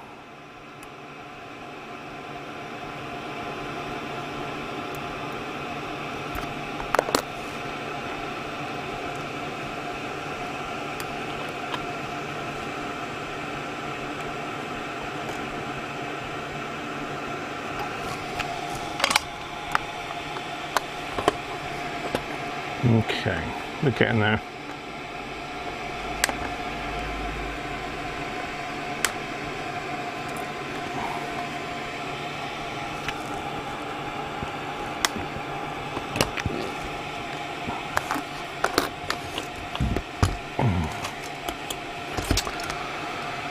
Okay, so one left to do, this one here.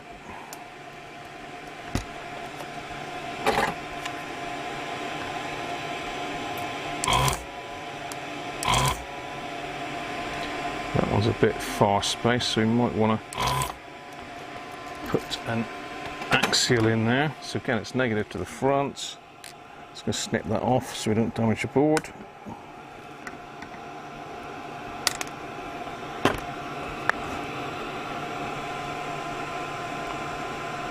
$33.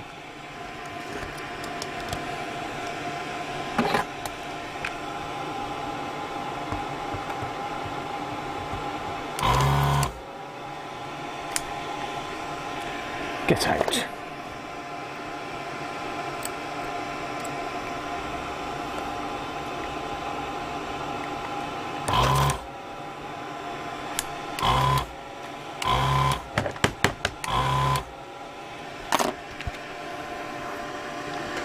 Your bodges are temporary engineers repairs whilst the unit is under repair. Yes, you are right. Ganesh. Oh, generation. No worries, mate.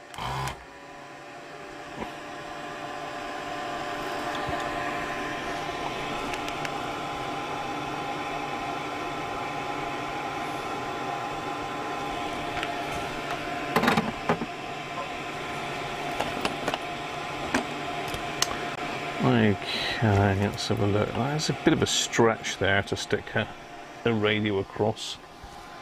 Have I got any 33? Yes, I have. Well, that's 16 volts. What came out? 6.3. Yeah, let's stick a 33 in then. 33.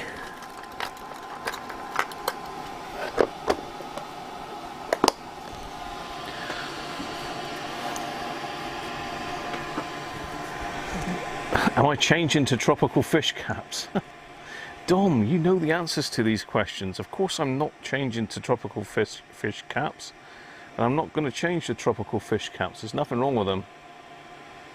It's very rarely, even if they're bad, they don't affect the circuit.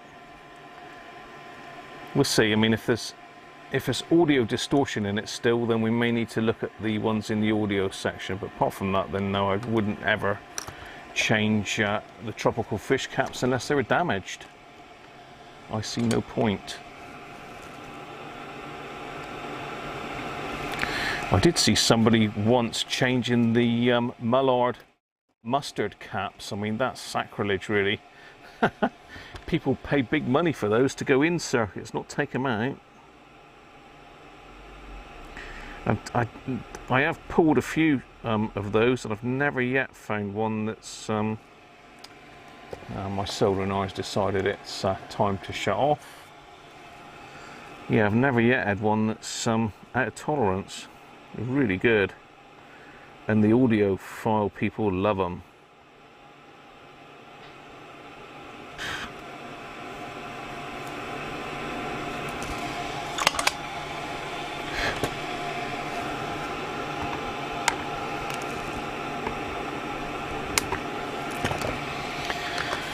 Right, that's all the caps in the amplifier stage done.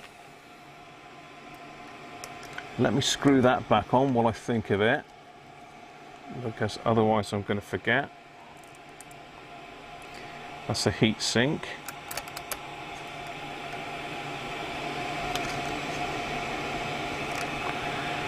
The output transistors, we don't really want to be firing them up without that on.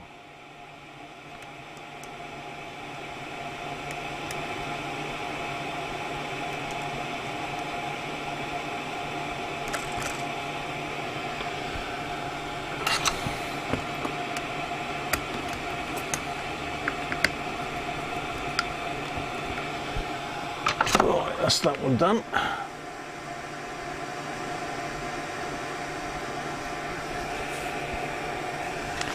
Yeah, they may have cracked, but they're usually okay, Dom. They're covered in like a waxy substance. None of these are cracked, by the way, just looking down through them now. No problems with any of those. No crack. I suppose it depends where the set's been stored, Dom. If you've had a set that's been left out in someone's garage for years or up in a loft, then it's highly likely that they could be suspect. But have you measured them once you've replaced them, Dom, to see if they were actually faulty? Because I've had them with actually half of the body missing, and they're still fine. They still measure fine, even with the external encapsulation off of them. Right, what's this one then? Is this another 150? 150, 16 volts. It's going to have to be, well, it doesn't have to be. I can squeeze all of these in as radials by just bending the legs, but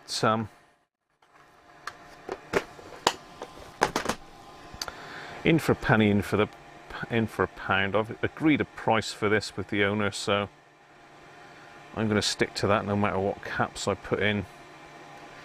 Obviously, if I put all radials in, it would be a better margin for me, but I don't want to worry about that when you're doing a job like this, really, because the bulk of it is labour rather than materials. Okay, so we've got negative at the front.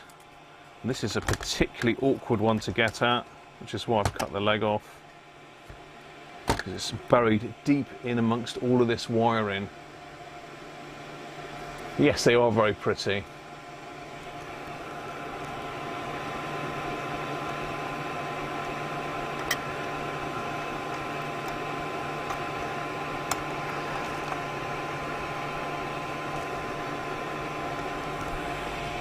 Right, so if I can get in there.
Got the swine.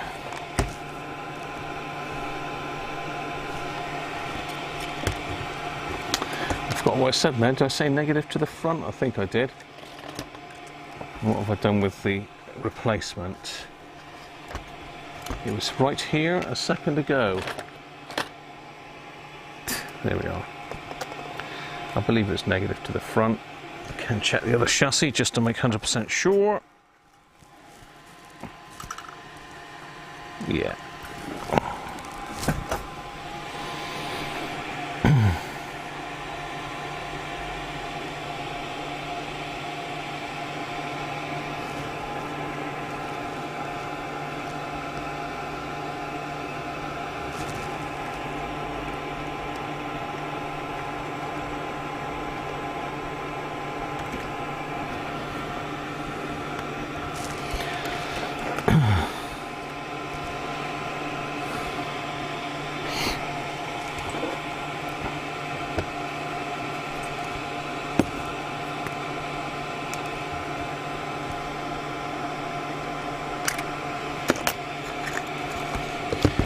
Right, the last cap.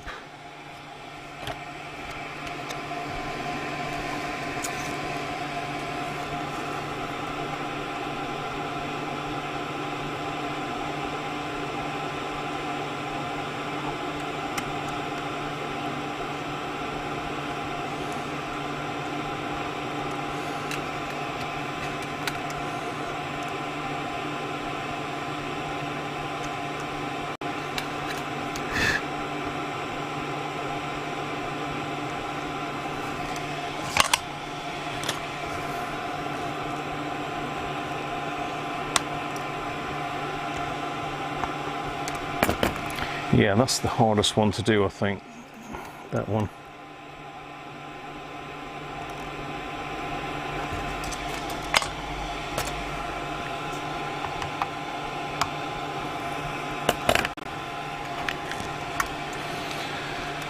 So is that all of them? Certainly is. Oh, dropping now. Oh dear. That was a bit wonky. Let's just straighten that one up.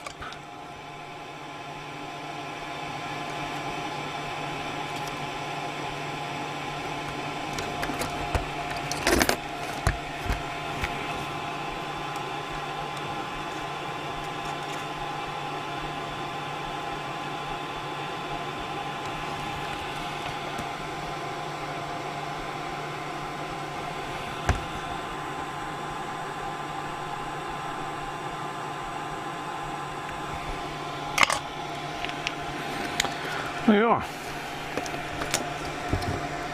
Don't look too bad, does it?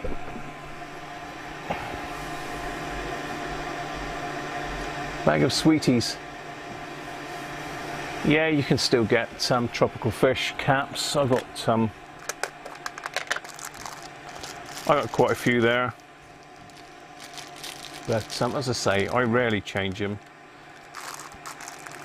Because as I say, even if they're split, they still seem to be okay, capacitance wise.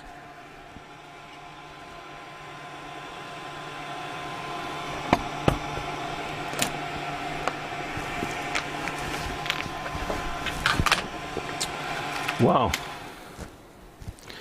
it's dog walking time, so let me have a bit of a clear up here, and what we'll have to do is we'll have to have a bit of capacitor bingo next time. But, it'd be interesting to see what they were like, some of those caps. I've had these yellow ones fail before because the legs corrode where they meet the body and snap off or get very what's the word, brittle. Okay, so let's connect them up for final test. Let's get the nasty speaker back in again. It's a shame I haven't got the speaker at that other one really, but we'll have to go with what we got at the moment.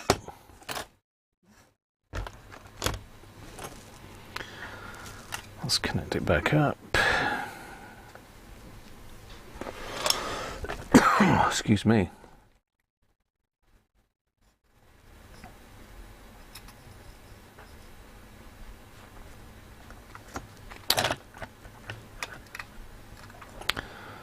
Make sure it still works.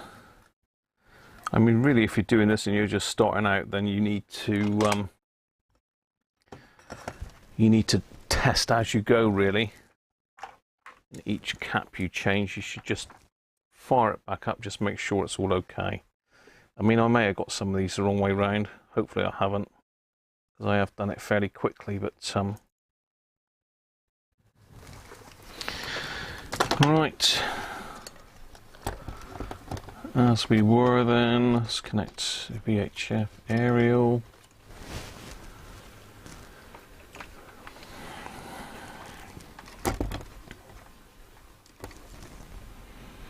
VHF on the hole.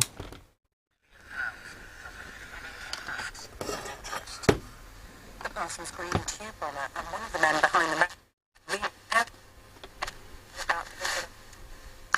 Green believed he'd won the jackpot while playing the Frankie Dettori Magic 7 blackjack game in 2018, but Betfred said there'd been a glitch in the game.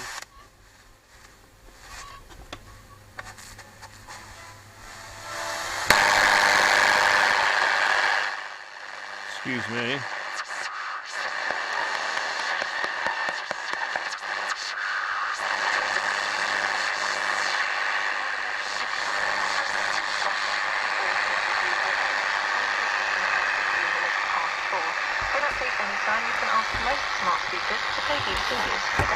I think we've got some distortion on FM. Let's just check it with the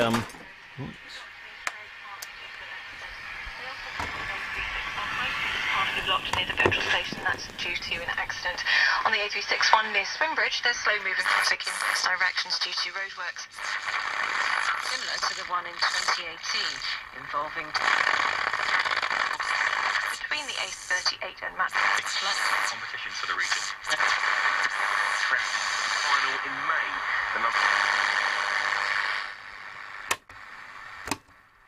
long wave.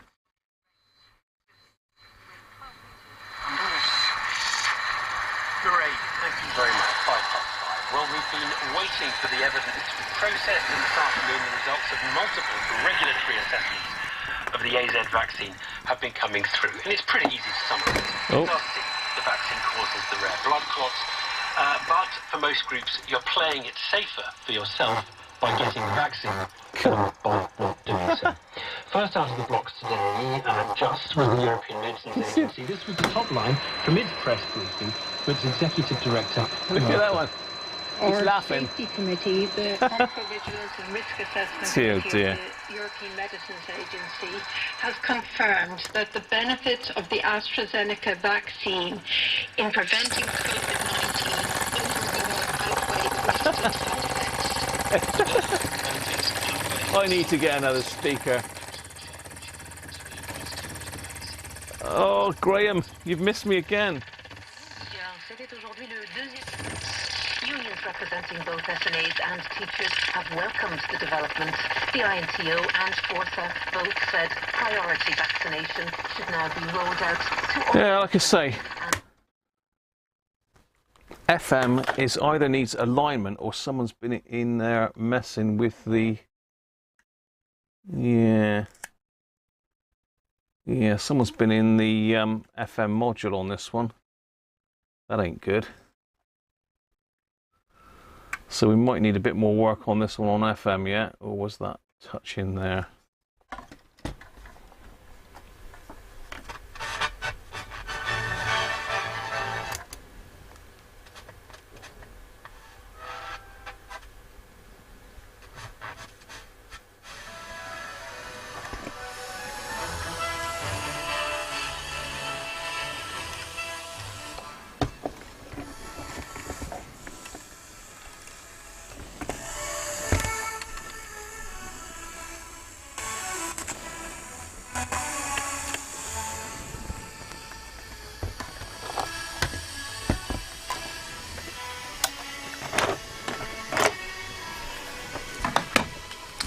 Harvey, how are you?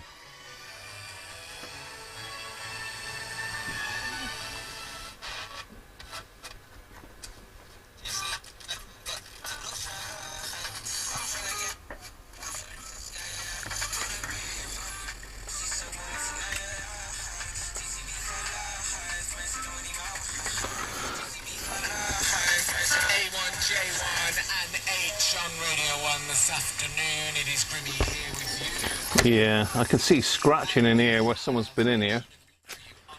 And we need to talk about Swifty. There's been some breaking news.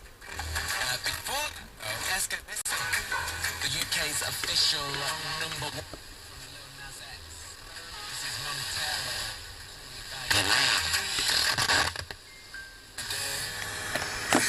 Montero. Yeah, so we're going to need to do an alignment on that. And put a decent speaker in.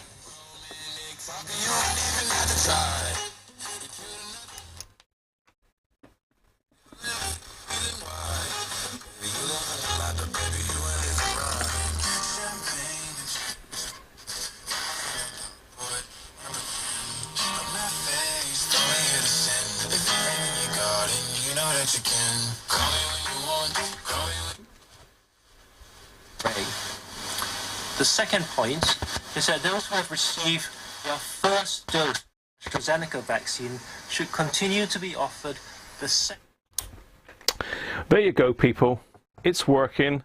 I've got some work to do with FM. It's not the module because we've already tested the module on the other radios. No problems at all with it. So it's not the module. It's got to be something to do with this FM front end here. I think it's been twiddled, so we're going to have to go through the alignment instructions on that. Right. Where am I? That one there. Skip that. And there we go, people. They sell them at Speaker's Corner. Yeah, I don't know why you're not getting the notifications, Graham. I take it you've clicked the bell, haven't you? So it tells you.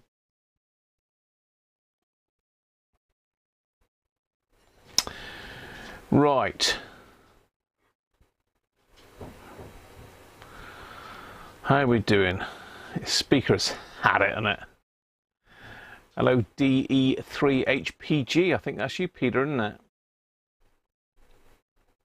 That glue. It's not. I didn't do that. That's nothing to do with me. Someone's put Evo stick or something like that on that. I mean, I've just kept it to see if I could resurrect it.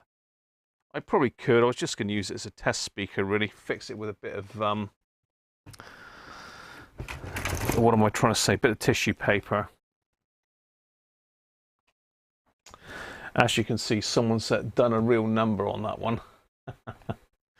I think it was part of a repair job that I did. I had to steal it, a speaker out of one of my radios. But yeah, it looks like someone's put some Evo stick on that.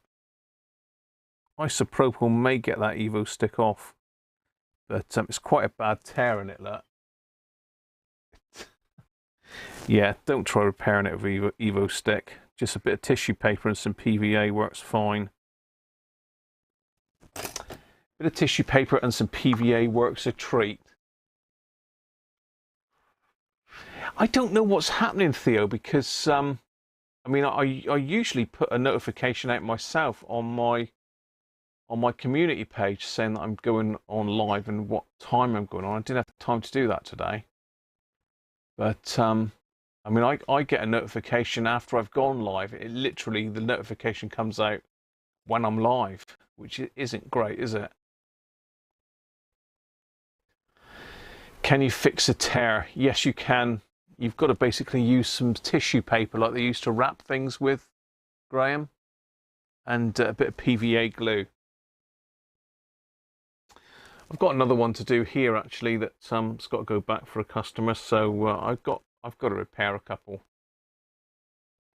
You used to get notifications half an hour beforehand automatically, but that doesn't happen now, and I've got no control over that. Previously in the app I had control. I could say how soon I want a notification to go out.